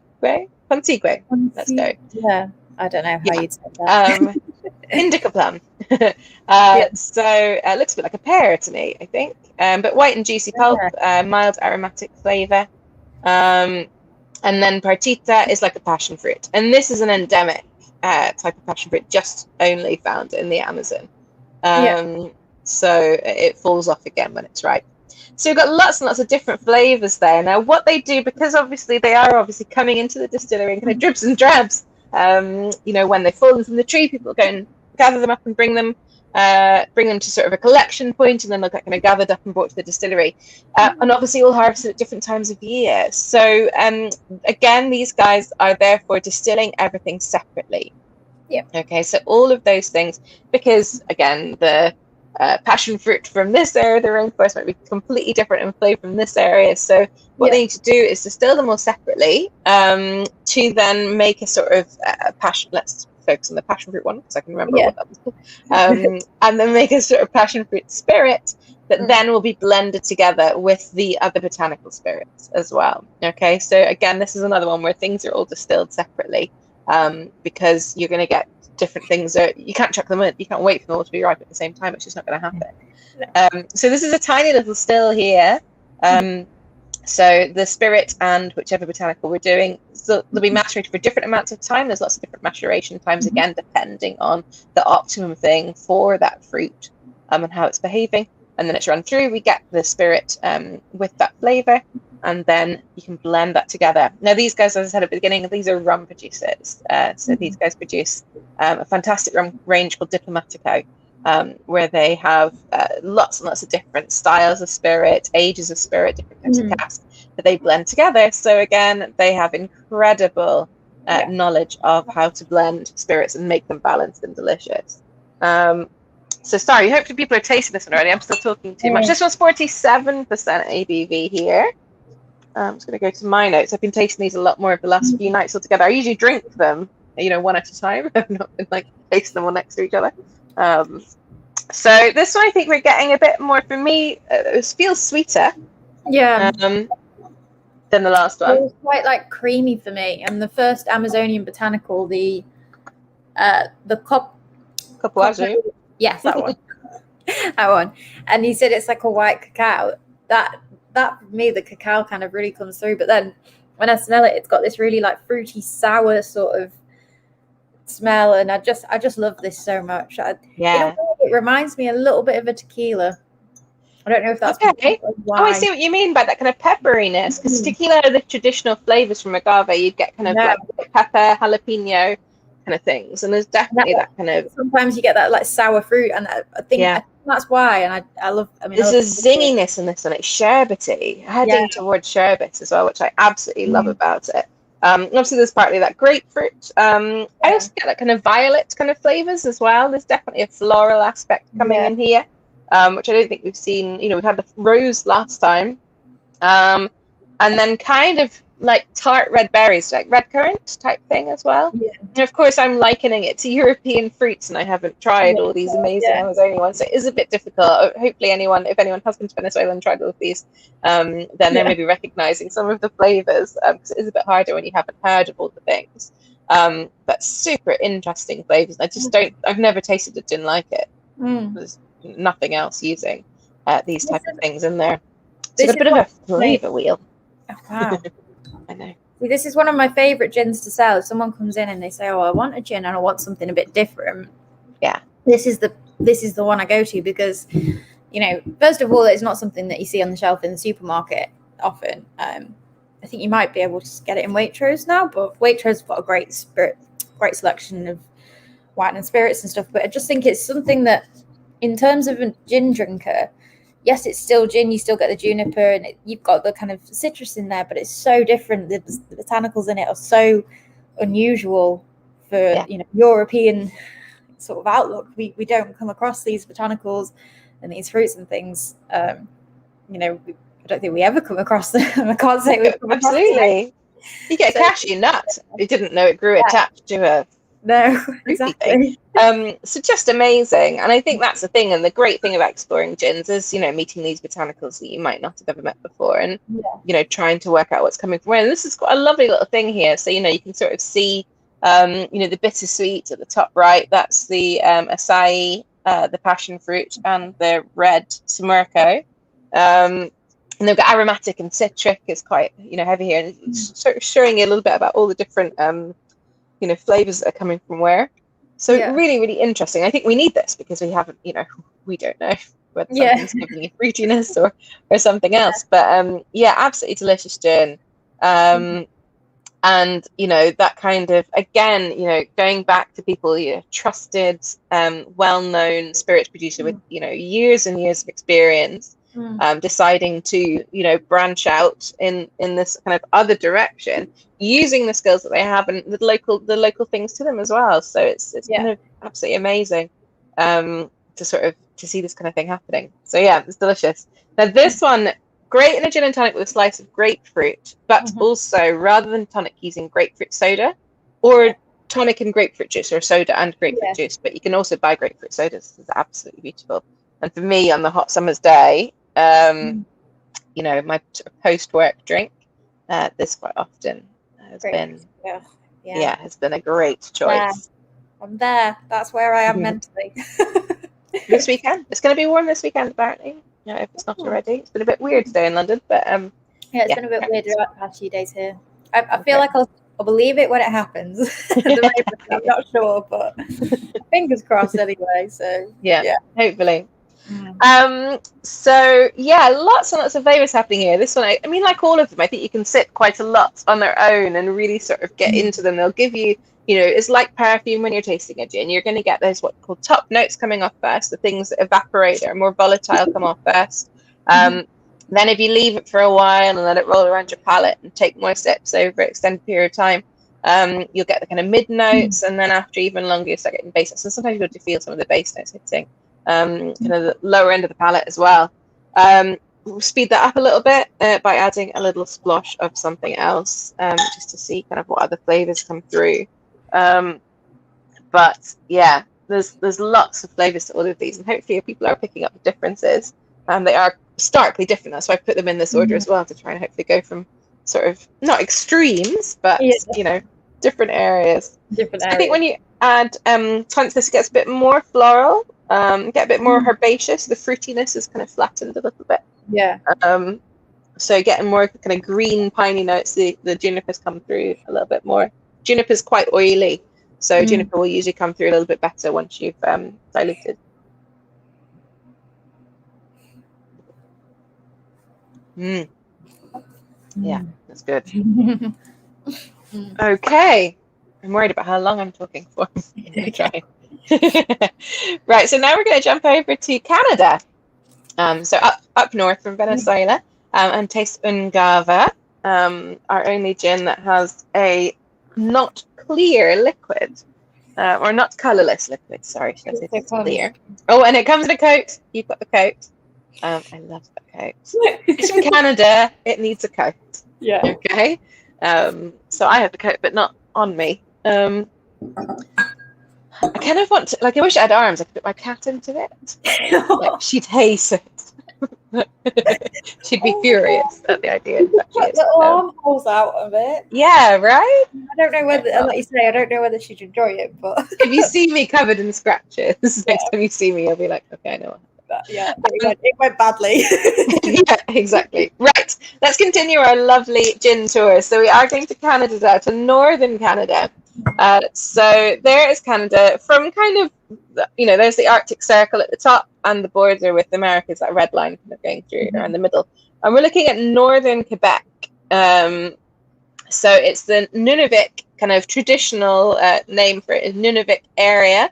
And then in the Nunavik area, I've zoomed in here, you've got the Ungava Peninsula on the left, okay? And that in kind of ancient native kind of language means towards the open sea. And as you can see at the top there, you got the Hudson Strait going towards the open sea. So there's loads and loads of lakes and little bits of fiddly water on the left there. And on the right, once you get past that, it is the open sea. So they're almost at the ocean. That's kind of what they're saying. When they're canoeing around there, I kind of imagine. So it's all relatively kind of low, kind of subarctic tundra essentially. So you've got the Arctic Circle just a little bit higher up there, but quite an extreme wilder and not many people living here. There's permafrost underneath it, so it's quite an extreme area. Yeah. And these guys is actually another kind of spirit maker or alcohol maker. These guys actually make ice cider, and I'm not sure if anyone's been to Canada and tried some of the things. Now, Canada does actually have an incredible wine industry and cider, particularly ice cider. Yeah, and they don't export much of it. They make and drink most of it. But if you go and travel around Canada, you can drink some incredible wines. I think if you export it as well, it ends up being really expensive here. And I think people look at it and they're like, Canada, is that really? But like it, especially like if you think about like the very north of America, and you've got like Oregon and Washington State, and they've got really great wines there. You've got vineyards just above on that side, and then you've got vineyards around the Finger Lakes. Finger Lakes, which is America, and above there as well. Yeah, the whole Toronto kind of Ontario, Montreal kind of region, as well as further west. So I actually used to travel to Canada for work quite often, and trying the wines over there and look at the range of wines that they grow was absolutely incredible. But something that you do see that you maybe see at the airport, or if you have maybe tried a Canadian product, might be an ice wine or an ice cider. And so that's things that are harvested after the first frost comes. And so the water molecules in the grape or the apple are frozen, and then you sort of ferment very slowly from that, and you end up with a much sweeter. It's like a dessert wine or cider. So these guys are ice cider makers. So again, we're linking back to apples again here. So they're already making other kind of alcohols. They know about fermentation and distillation and sort of have a palate and all that kind of stuff. But they also wanted to highlight that amazing kind of region to the north of them. Their distillery is not right up on that peninsula. It's further south in Montreal. But just highlight some of the kind of amazing range of plants and things that they get over in that area, and really kind of unknown. And unlike the other kind of local gins that we've had before, all of them have got juniper from, let's say standard juniper suppliers, whether it's organic or whether it's wherever. They've been sort of buying juniper in rather than doing local juniper. Most people have done local other thing, and juniper is just coming from wherever. Whereas here, these guys are using Nordic juniper, so it is different. Usually, obviously, juniper berries are kind of black, and here they're kind of whitish, grayish. So giving kind of different flavors. Now, what they do here is they buy a locally made corn spirit, so obviously much more corn than wheat grown over in the Americas. So corn spirit will give you a bit more of a sweeter, thicker texture. And then they infuse all these botanicals and macerate them for 5 weeks before distilling them all together. Okay, and then once they've distilled, they re-infuse them again. Okay, so it's another sort of double contact method. But that's where the color comes from. It's not an additive, it's not artificial. It's coming from because before distillation, any color that happens will go, and then the re-infusion after. Okay, so this one technically wouldn't be able to be called a London dry gin, or it could be called a distilled gin though. So it's because it's distilled with everything, then it's all pushed along after. I think they don't need to use that kind of terminology over it in Canada. They're all right without it. Okay, but yeah, so it's just 6 botanicals, so quite a lot less, and we just went through 1,000 for Canaima. Obviously just had a few for Drouhin, so we've got just 6 here. So I've got 3 on this slide. One of the main ones we're looking out for is Labrador Tea. So again, we're looking for that tannic kind of tea, sort of herbaceous thing. So quite like the sweet girl we had in the boatyard here. Crowberry is like a blueberry, but quite tart, quite fruity. And then these are the other botanicals here. So Arctic Blend, Cloudberry, which is just amazing. And then the Wild Rose Hips. Again, lots and lots of colour coming from these last 2, as well as some more herbaceous flavours and some more sort of tart, fruity flavours as well. Okay, so this is the kind of main thing that's happening here. What's 43.1%? Yeah. Very specific.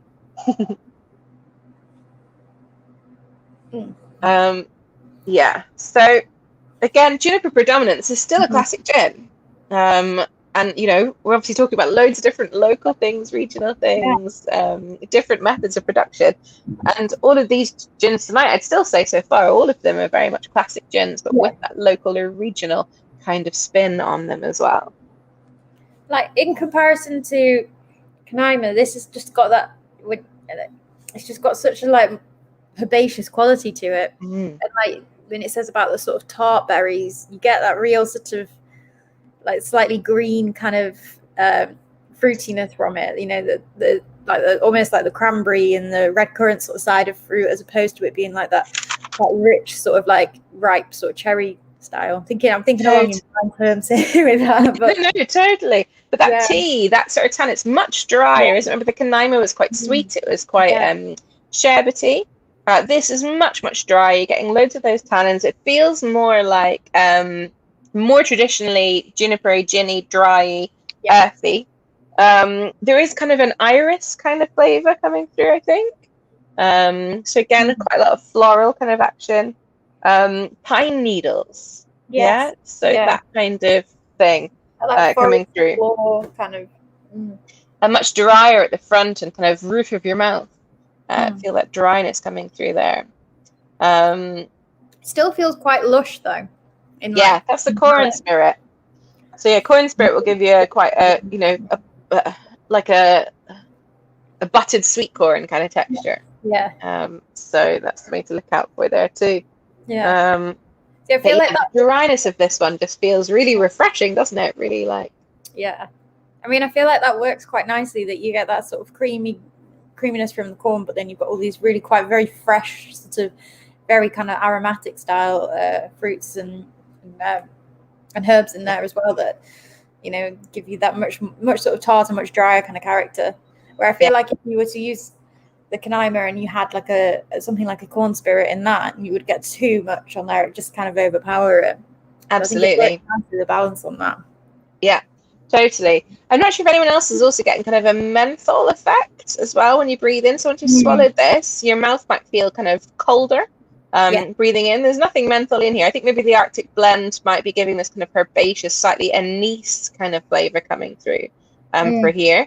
But with some gins, sometimes once you've swallowed them, that dryness on the palate makes it feel like it's going a bit colder. It feels a bit like a menthol style situation, and it's very refreshing. And I think also for me, like being in Canada in the winter, like the air when you breathe it in is just so cold. So this is not giving me quite that level of cold, but I quite like that kind of connection to your standard wintry inhale in Canada. No, I get what you mean with that. Yeah, it's like,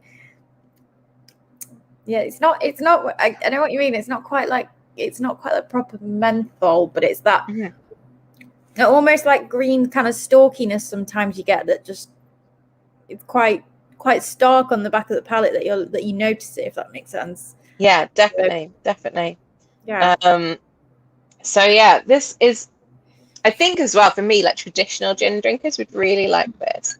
You know, we've kind of gone for the sort of fruitier ones. We've gone through a bunch of different kind of flavors. This one feels really, really traditional, even though it is, but it's not. You know, it is, again, with everything. It's got these kind of, you know, this hyper local kind of modern way of looking at things. Obviously, quite unusual to macerate and distill and then macerate after. But it is also still done in a completely traditional. There's no reason you can't do this. This has definitely been done before, potentially not with these botanicals, and making what I think tastes like a really, really traditional flavored gin. I love the color it goes as well when you put tonic in. Like it's a really lovely golden color now as well. Like exactly. Oh yeah, that's good. Tonic, good idea. But like the herbs come out more on with the tonic as well.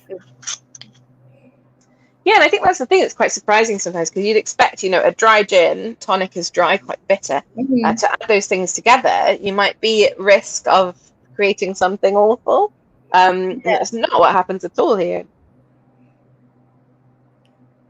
This sounds really odd, but it reminds me of like rosemary. Yeah, no, I was going to say rosemary when you were talking earlier. Absolutely right. Yeah, Parma violets, rosemary. It's more zingy with the tonic in it. So yeah, super, super tasty. Yeah, very, very refreshing. So yeah, Canada, love it. So they are actually at the moment undergoing a kind of redesign of their packaging. So that bottle that we've got and that we got in the UK at the moment is will be discontinued soon, and there will be new ones coming in soon. So haven't seen what the new ones look like yet.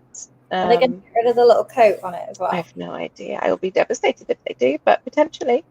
I mean, it is entirely unnecessary, but it's also great at the same time. I don't think they all came with a coat. I think just some of them come with a coat. We've wanted a little coat, and they're just great. I just think. Yeah. Well, there you go. Grab them while you can, I think, is the thing. So I think they're not changing the liquid. They're obviously super happy with the liquid, but I just know that they're looking at just updating the bottle a little bit, and things like that. So going to be quite interesting to see kind of where they go with that. But a lovely one, and again, that kind of local classic style. Great one to try. This one reminds me a little bit of kind of like Nordic or kind of Swedish gins. We've got a couple in the shop, and I think if people like that quite kind of, you know, fresh, that kind of piney. Your cold climate, I think. Cold people. These are the type of gins that cold people want. You know, we've had a few in the past that are like that, and I think this sits along nicely with that. In that sort of category of gins where it's, you know, that real kind of real refreshing style of gin that just kind of it does just sort of refresh you to a point where you're like, oh, this is nice. If that makes sense. Totally. And I think, you know, we just come from a very much warmer, you know, the Amazonian rainforest of Venezuela, you know, it's just south of the equator. Completely different palette, completely different things they're aiming for and looking for in a gin. So really, really interesting there to sort of compare those two regions and the things that grow in those regions. What grows in a colder region? Are these more herbaceous flavors? These more aromatic, isn't it? And so super, super interesting. We've got the kind of big, sweet bittersweet, you know, tart fruits in the Amazon. So along with the kind of cacao action and all the other kind of amazing things. Yeah. So yeah, super cool, right? Yeah. Good. I've seen it Okay. before, the agave, but I've never had it before. So it's the first time I've had that one. Ah, okay. Yeah. Yeah, so it's always one, I think, I suppose that if you don't know too much about it, it's like, oh, I'll just go for something else. But no, it's Yellow gin, what's going on? fresh. So completely natural, everyone. Yeah. I think when people first see it, they might be concerned. But yeah, it is just because, you know, this cloudberry. Yeah. And I think, you know, reading gin websites, cloudberry is something that is used so rarely that hardly anyone who's not from those colder countries has tried. Yeah. So, you know, you read quite a few kind of gin blogs and people are like, the mythical cloudberry, these guys have used it. And I think with Agave, they love it, especially because that color at the end is partly coming from cloudberry, whereas most people will distill their cloudberry, but then not infuse it after. So you've got a bit more happening here. We have got a cloudberry liqueur, which is from where is it from? Sweden. Yes, Scandinavia. Yeah, or from around there. I can't remember exactly where, but it is like it's up at the top in the corner of the shop, but it is one of those things that you don't sort of sell a lot of. It's something that people kind of know about, and they'll be like, oh, I want something with cloudberry, or you know. Well, I want to try that now. It's very exciting. Yeah, it's quite. I've never tried it, but again, it goes out to a few bars actually, so they use it in cocktails, which is quite interesting. So yeah, it's very cool. That's. I mean, we've got all sorts of weird pieces in this store. That's in what I like to call the miscellaneous corner with other miscellaneous items. Other things. Cool, that sounds delicious. I'd love to try that. That sounds amazing. I think we should maybe try and have a cocktail with this and that together. Actually, it'd work. Destiny. Well. Right, let's move on to the last one, last gin. Don't forget there is that lovely other thing in your fridge, hopefully. So we're now going to go to another type of spirits producer, and we have gone through a variety of different kind of alcohol producers today. But these guys are Japanese whiskey makers, and we're going to taste the Nikka coffee gin. No, it's not coffee. We'll get to that in a second. Okay, so just a bit of quick history of this company. So this is Masataka Taketsuru. He was born into a family of sake makers, and he's the guy who came to Scotland in 1918, learned how to make whiskey, married a Scottish lady. Here she is. And then he went back to Japan and he built the first Japanese whiskey distilleries.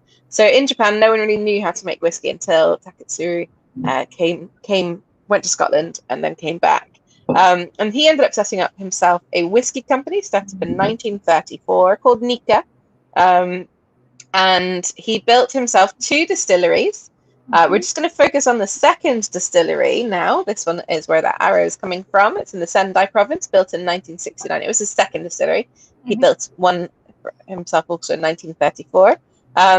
But here, this is where they also not only make whiskey, they also make some delicious gin.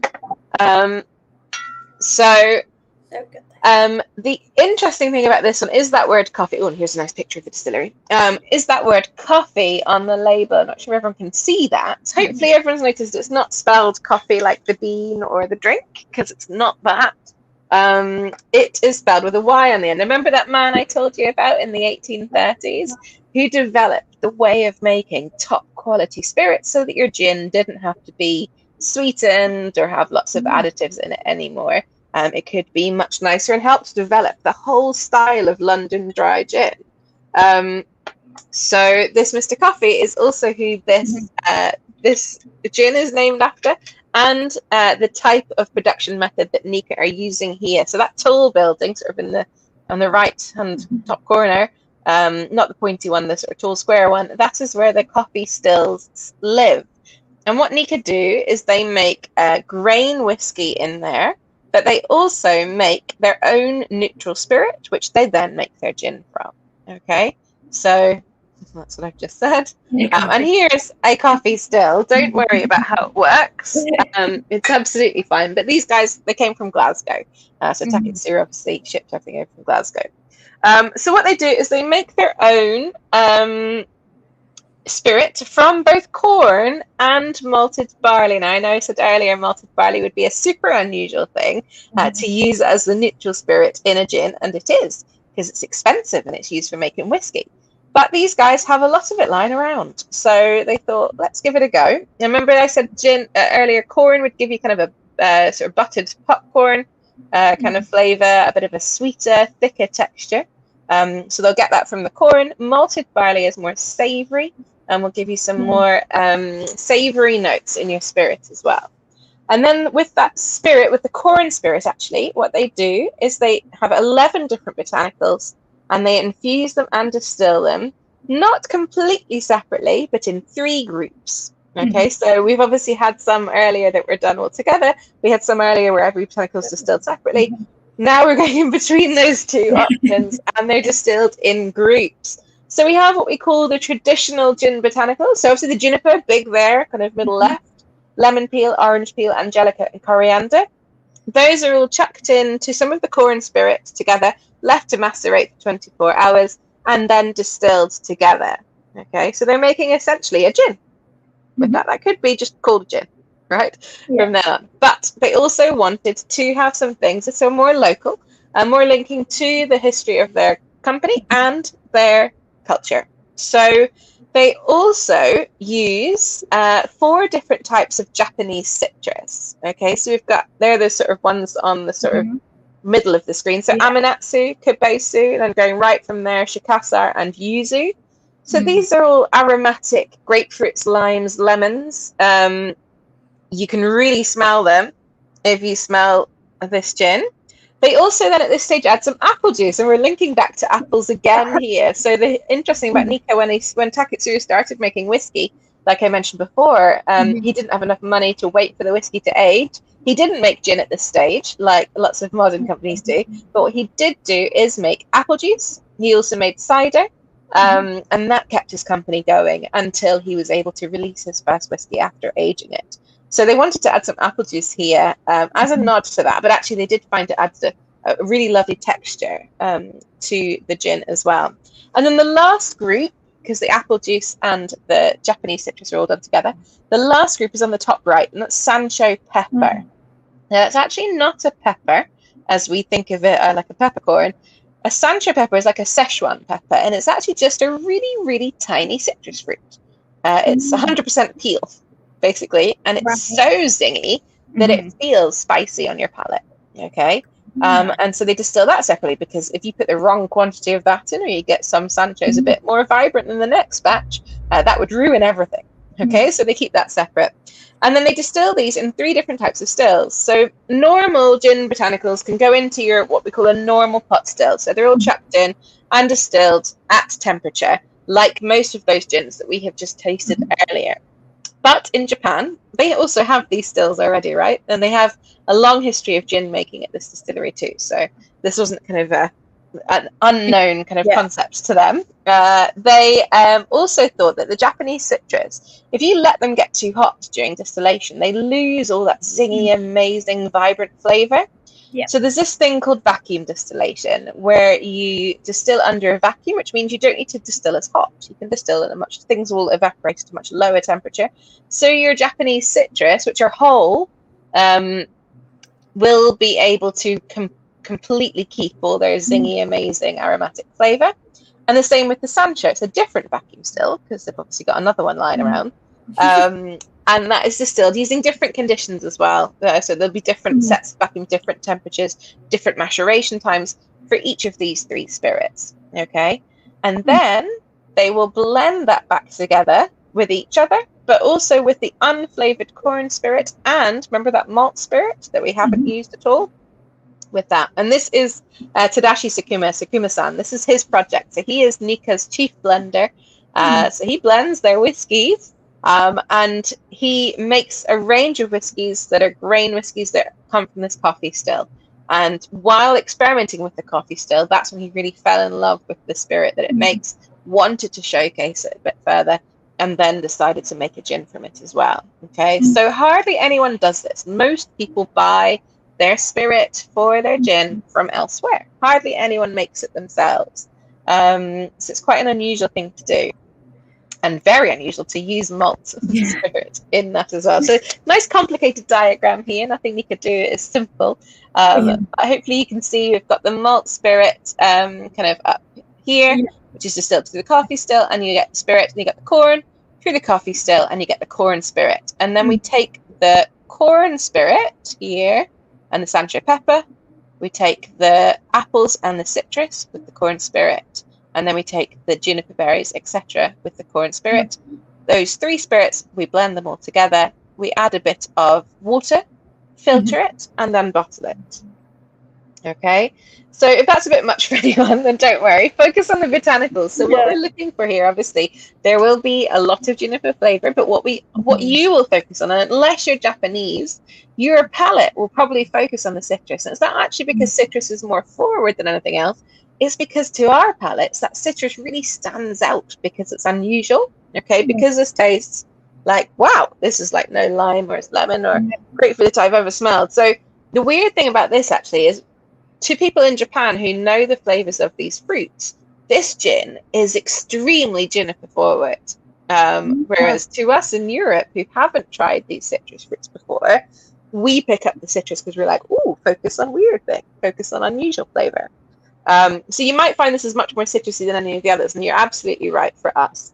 But on the palate, you will notice that big, heavy juniper, hopefully. Once you get, if you try not to focus on the citrus, because this is something that I kind of learned through doing my wine exams and stuff. You sort of train your palate. Well, when you first start tasting, basically your brain will taste something because it recognizes it the quickest and recognizes that first. So if you smell something and you're like, wow, the citrus in this, it's because that's what it's picking up on first. Yeah. And when I was doing my WSET, you have to sort of train yourself to be like, ignore your kind of initial thoughts and work through their sort of lexicon thing of, okay, do I smell floral notes? Yes. Is it this, and this? Then is it green fruits? Is it tropical fruits, etc.? Moving through it in a very sort of systematic way. So if you kind of can put aside the sort of citrus note in there, go, yes, I can know that's in there, but put it aside, you do get the sort of juniper and like the earthiness in it as well. It takes ages for me to get it on the notes, to be perfectly honest. And it's again like that perfume thing I was talking about earlier, those top notes that come through first, the most volatiles. You get used to those, you get bored of those. It's like if you have walked into a room that smells not great as well, the first few breaths you're like, that's disgusting, can I stay in here for very long? And then after 3 or 4 breaths you're like, it's okay, it stopped smelling now. And you're like, it's not stopped smelling, you just stopped smelling it. Obviously this isn't a horrible flavor, but you get used to the smell. So so give it a good few sniffs, and obviously your first few will be extreme citrus, and then after that you start going, oh, okay. But for me on the palate, then as soon as that hits your palate, that sweet citrus and the zingy citrus is completely weighted down by a huge waft of juniper right in the middle of the tongue. This one's 47% as well, I forgot to say. So we've gone up again, but still, again, super, super smooth. So here, again, obviously, we're looking for that corn spirit. So remember the sort of nice silky texture. Yeah, but there is also that malt spirit in there as well, which gives that kind of lovely hint of savouriness happening. Now, what people might also feel like they focus on is the sides of their tongue, the Sancho pepper. There is that kind of zingy, it's not quite spicy, but it's definitely, again, on the edge. And again, your mouth is cold when you breathe in. And that's, again, from that sort of pepper, the spice feeling, which is I think the malt for me as well, I get that slightly, it gets like a slightly chewy note, if that makes sense. I know that sounds really Malteser, the middle of a Malteser. Yeah, that kind of biscuity, sort of chewy, like cereal note in there as well, just slightly. But when you said about the juniper, it does really come through on the palate, the juniper. And it's almost like you smell it and expect it to be really sherbety, really kind of quite sweet on the palate. And actually it's very dry for me on the palate. And the citrus is, it goes from smelling quite sweet and lush to being quite kind of bitter almost. And that kind of, like that bitter sort of like grapefruit that you get. Yeah, definitely. And it is a Sancho pepper as well on the side. I'm not sure if anyone's ever tried a Sancho pepper. It's one of those things that if you eat it, if you chew on one, they take great delight in Japan giving you one before lunch. Everything tastes different for the rest of the day. So it's a real fun one. Also, traditionally in Japan, they will crush up Sancho peppers and have it as a powder alongside grilled eel. You go to very specialist restaurants that will specialize in grilled eel, all the different bits of an eel. I've eaten, and then you dunk it in the Sancho pepper powder. It's absolutely incredible because eel's super oily. I've had eel and wasabi before. So I used to work in a restaurant that was that's like kind of Japanese Scandinavian kind of cross, and they were working to Michelin star, and they used to do like a kind of barbecued eel, but they put wasabi with it as well, and that was really interesting. Like, so in Japan, Sancho is, that's your kind of natural accompaniment. And when they launched this gin, they got us over to Japan for it, and that was the kind of launch of it. Take us to the eel restaurant. We'll meet Sancho pepper in food, and then we'll taste it in the gin. It was absolutely awesome. So if you see Sancho peppers for sale, or even Szechuan peppers, like I say, then it's worth them having a look at them because they are just a little tiny curled up citrus skin. Rather than being actual peppers, and really, really interesting to, don't eat one if you want to taste something for the rest of the day and be useful, but quite fun to chew on. Again, another really unique gin, obviously still, there's traditional here because it's weird, distilling your own spirit, using a very traditional method is super traditional here. It's not that traditional nowadays. Using malt spirit would have been very traditional. Those Genevas that I was talking about at the beginning would have been all malt spirit. So kind of unaged whiskey, which this is distilled to a higher ABV than that, but in a similar ballpark. And then obviously using your kind of lots of local things as well. But then using vacuum distillation, super modern. So again, a real mixture of kind of all those things coming together. But tasty, tasty stuff. Yeah. Really good. And with tonic as well, if anyone's sort of struggling with getting past the yuzu, past the citrus and that really bright citrusy flavors like yuzu, when I put tonic in it, that really dies down but for me. It just tones it back really nicely. And this is when you get those, not just the juniper, you're getting all those other flavors as well. So just to remind people what there are. So we've got the coriander, the angelica. And angelica, I think, is the thing that you're getting that kind of quite earthy, heavy note. I'm not sure if anyone's picking out the apple juice. Obviously, we have had a few apple kind of instances this evening. I'm not sure it's as appley as the Drouhin, but definitely, apparently, when they were experimenting with putting all these together, they did leave out the apple juice. They were like, let's put the apple juice in first for their first batch. And then they were like, okay, let's not do the apple juice to see what difference that makes. And made a massive difference to the texture here. So, while it was a nice thing they were doing for the company's history, it is definitely contributing to the flavor as well. Really, really kind of awesome, interesting thing. Hopefully people are enjoying the differences here. So this one, and actually what they do in Japan, what's quite common, particularly in Tokyo, is they find tonic water actually quite strong, quite powerful, both the bitterness and the sweetness. So they drink something called a sonic, and it's half soda, half tonic. So you'll get a tall glass and you'll put your gin over ice like you normally do, but rather than top up with all tonic, they'll just do half tonic and then half soda. And obviously soda is flavorless, it's just adding a bit more fizzy water.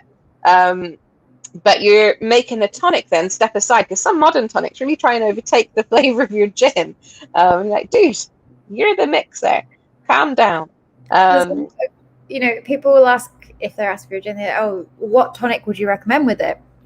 And there are some really, really great flavored tonics out there. I think I put in, I've been using Franklin & Sons tonic, which I like because I think it's just a little bit softer. Nice. And I put in a grapefruit tonic as well for people. That's going to go great with the Kanaima, particularly. Yeah, good job.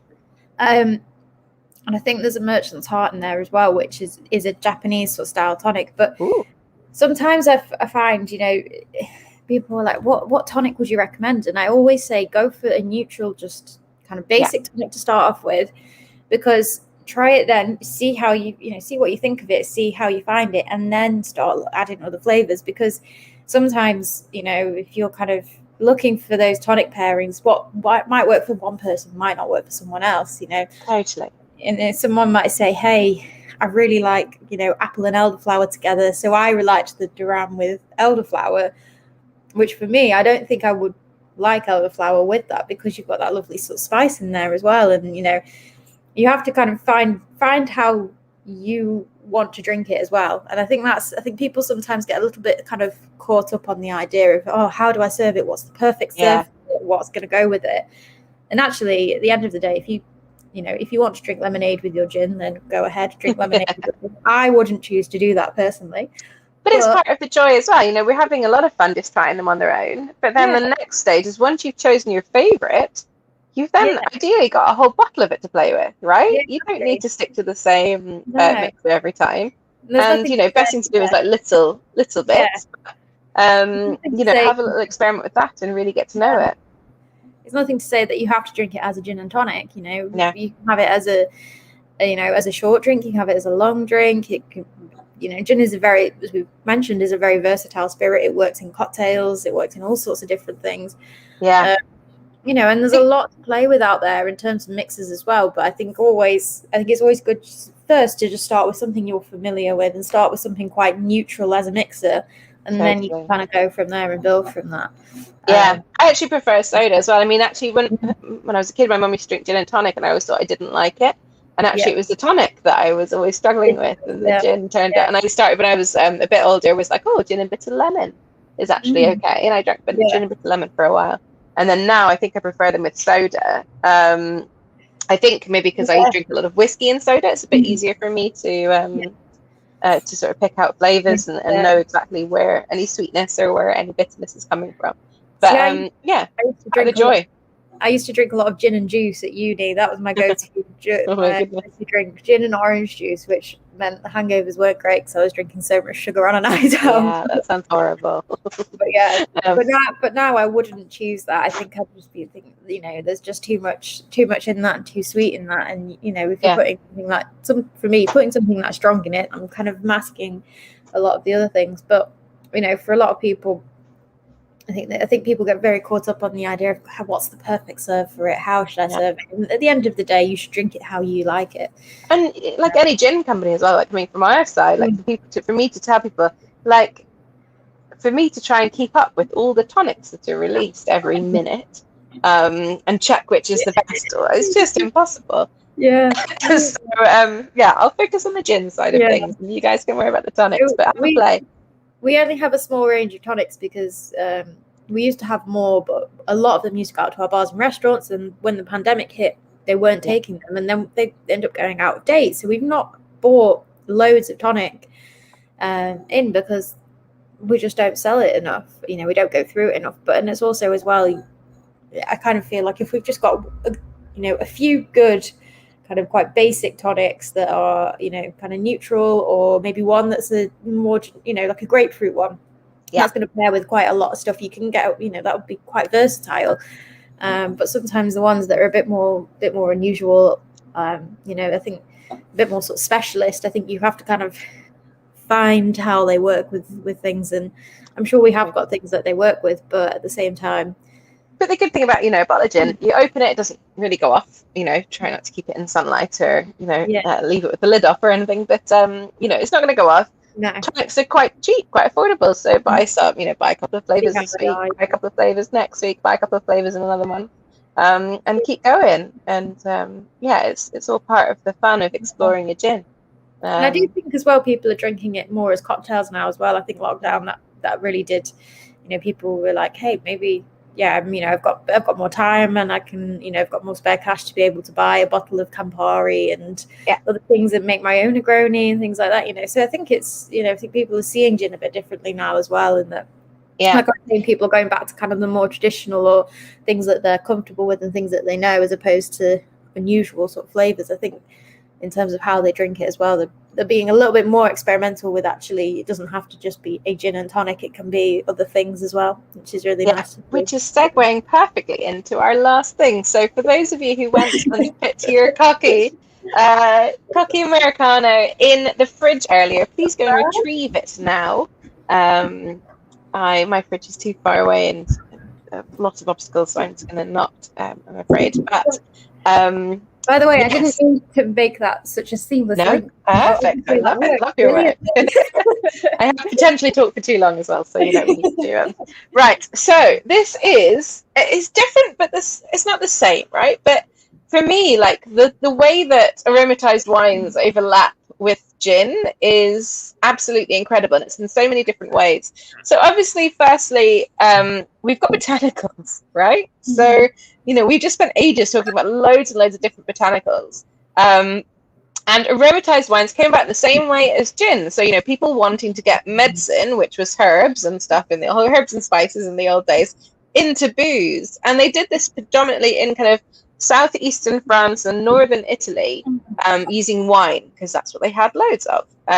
So they started infusing these things. It was kind of, different botanicals give you different flavors, and ended up being called different categories. Now, so this is actually called an Americano. It's basically a sister to vermouth. So vermouth has to be predominantly wormwood as a botanical. An Americano is wormwood and gentian. So we're not talking about juniper now. We've got different predominant botanicals, and it's quite fun. But it's happening kind of in a similar way. There's the botanicals will be distilled with a spirit usually. And then that will be mixed with a wine base. And so here we've got one from northern Italy where they grow Moscato, really aromatic, delicious grapes. And they blend that together with a little bit of sugar. Okay. So this is, like I say, I think if you like gin, then you're going to like these kind of bittersweet flavors that you're getting here. Now, the other thing is this isn't a substitute for gin. My favorite thing to do, now I drink alcohol all day, every day, but quite often I'll think, I want a gin and tonic, but I actually don't want a double gin and tonic. Like that's quite a lot of alcohol. Here's a way to sort of decrease it a bit. So shot of gin, shot of this, and then tonic or soda, depending on what you prefer. Or going full, skip the gin and use this and soda or tonic. Okay, so you've got a variety of options. But for me, those flavors interplay so perfectly. And there is a drink, my mum used to drink when she was at uni, a gin and it. It was Italian. Okay, that's what it is, right? It was quite often red vermouth or sweeter vermouth, and this is a slightly less sweet version than the kind of red ones. But it is, giving you those flavors that work absolutely perfectly together. Of course, then you've also got the martini, which is gin and aromatized wine, vermouth, or this is perfect. So it's kind of all coming together for a variety of different ways. So I wanted to throw this in as a little extra tonight. As I think, something at the end of the evening, it's also quite nice to finish off with that little bit of sweetness. But also, we've just geeked out on botanicals for ages. So now let's try, let's focus on gentian, let's focus on wormwood. And they're both, again, good for the digestion, make your mouth water. Bittersweet type of things, grown in the kind of Alpine region. So again, northern Italy, absolutely perfect. It's with this delicious Moscato wine. So just, I was really lucky. I got to go to Cocky in 2019 with Sam and a few other people, and it was fantastic. It was three days of work, but it was basically drinking aperitivos, having pasta.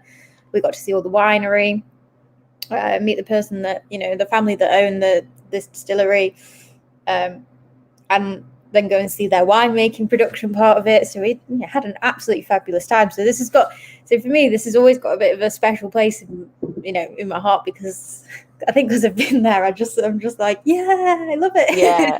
It's so lovely. I think a lot of people might not understand the whole aromatized wine vermouth family, and I totally understand. And that's why I wanted to just slide it in at the end here as well, because again, for gin drinkers, this is just a perfect sort of side step, not even a proper step, just a shuffle to the side to sort of try something else and explore different flavors, but with lots of familiar things. And I think one thing that kind of came across is actually how important vermouth and aromatized wine is in that part of Italy, and Piedmont it's a really big part of it. And each town has got different families that make it. They've got different recipes and things like that. The same with gin over here, and it's just, it's to do with your climate, your culture, your history of your country, and what you've got. We didn't have wine lying around, so we didn't make flavored wine, weirdly enough. So, they did. So, it's really, really interesting. And this all links back, we've got William of Orange for gin. This is all linking back to the court, the kind of old kind of Savoy, the court of Savoy, and the Royal Savoy House, which was that kind of region as well. So again, if the royalty is drinking something and it's their favorite thing to drink, then everyone just quickly creates some new brands pop up. And this is, the 1700s, 1800s. So just absolutely amazing. History here too. We don't have time to go into it, but I just thought palette-wise, it would just be such a great place to finish. And like I say, put a splash of this into your gins as well and see how that goes, because it's going to work really, really well. That's like mini martinis. Obviously, you chill them to an extreme if you're in a bar. A little bit of dilution there, or if you're mixing it with tonic, putting little splashes of that or some tonic in here, putting little splashes of this into your gin and tonics as well. Just really adds a lovely flavour to all of them, and it'll behave differently with all of them. So just I think is an extra thing to have. It's a smasher. Yeah, it's lovely. And a V&T, a vermouth and tonic, is I really do like a vermouth and tonic. It's a good bar if they will do a vermouth and tonic. Yeah, exactly. Realize. And again, you're thinking, okay, I'm out. It's 3 p.m. I've started drinking, and I'm supposed to still go for dinner later. Then a G&T might take you too far. So you're like, let's just keep it controlled here. A little vermouth and tonic. So this is just 16.5%. So stronger than a wine because it's got that little bit of spirit in it. But it is not. It's lower than half of the gins. So it's nice. So hopefully that is useful. We have talked for an awfully long time now, so I'm very sorry. It's fine. There's a lot to talk about with gin, though. It's one of those categories. I mean, there's a lot to talk about with all alcohol, I suppose. I think I say that every time, but gin is one of those that to actually condense it into a couple of hours is hard work because, you've got so much history, then there's so much variety as well. So, it's not an easy one to condense. No. Totally. We had to dash all over the world there. But yes, it was lovely. Quite enjoyed it. Yeah. So I hope everyone's enjoyed that. If anyone does have any questions that they think about afterwards and they want to put them forward, do let us know. We do at the moment have all these in stock at kind of varying prices. Can't remember them off the top of my head. I think the most expensive is the Nika coffee gin, which is about just short of 50, I think. Malt spirit's that expensive. Yeah, the rest are all between about 35, 40, and then this is around 20 off the top of my head. But yeah, we've got them all in stock. But yeah, they've been really lovely. Yeah, nice little journey actually. Yeah. Worked really well. And again, I could say what my favourite is. I don't know if I have a favourite. I do this to myself most times where I'm like, who's a favourite at the end of it? And then I get there and I think, oh God. I really love the Canaima gin. I've always really liked that, but I think they've all shown really well, the gins and the vermouth as well. Yeah. So, yeah, I don't think I've got a definite soft spot for the Drouhin, I think. I mean, I don't know, it's difficult, isn't it? Yeah. I think because they all have different. They are super different times, aren't they? Like the Boatyard is just like and then Angava is quite new to us, and I'm loving getting to know that as well. I feel like the Boatyard's like the comforting one that you'd go to when you're like, I just need something that I'm familiar with. And, you'd go for something like that, and they're all quite different, and for different sort of times as well. And so if I had to it's any particular country.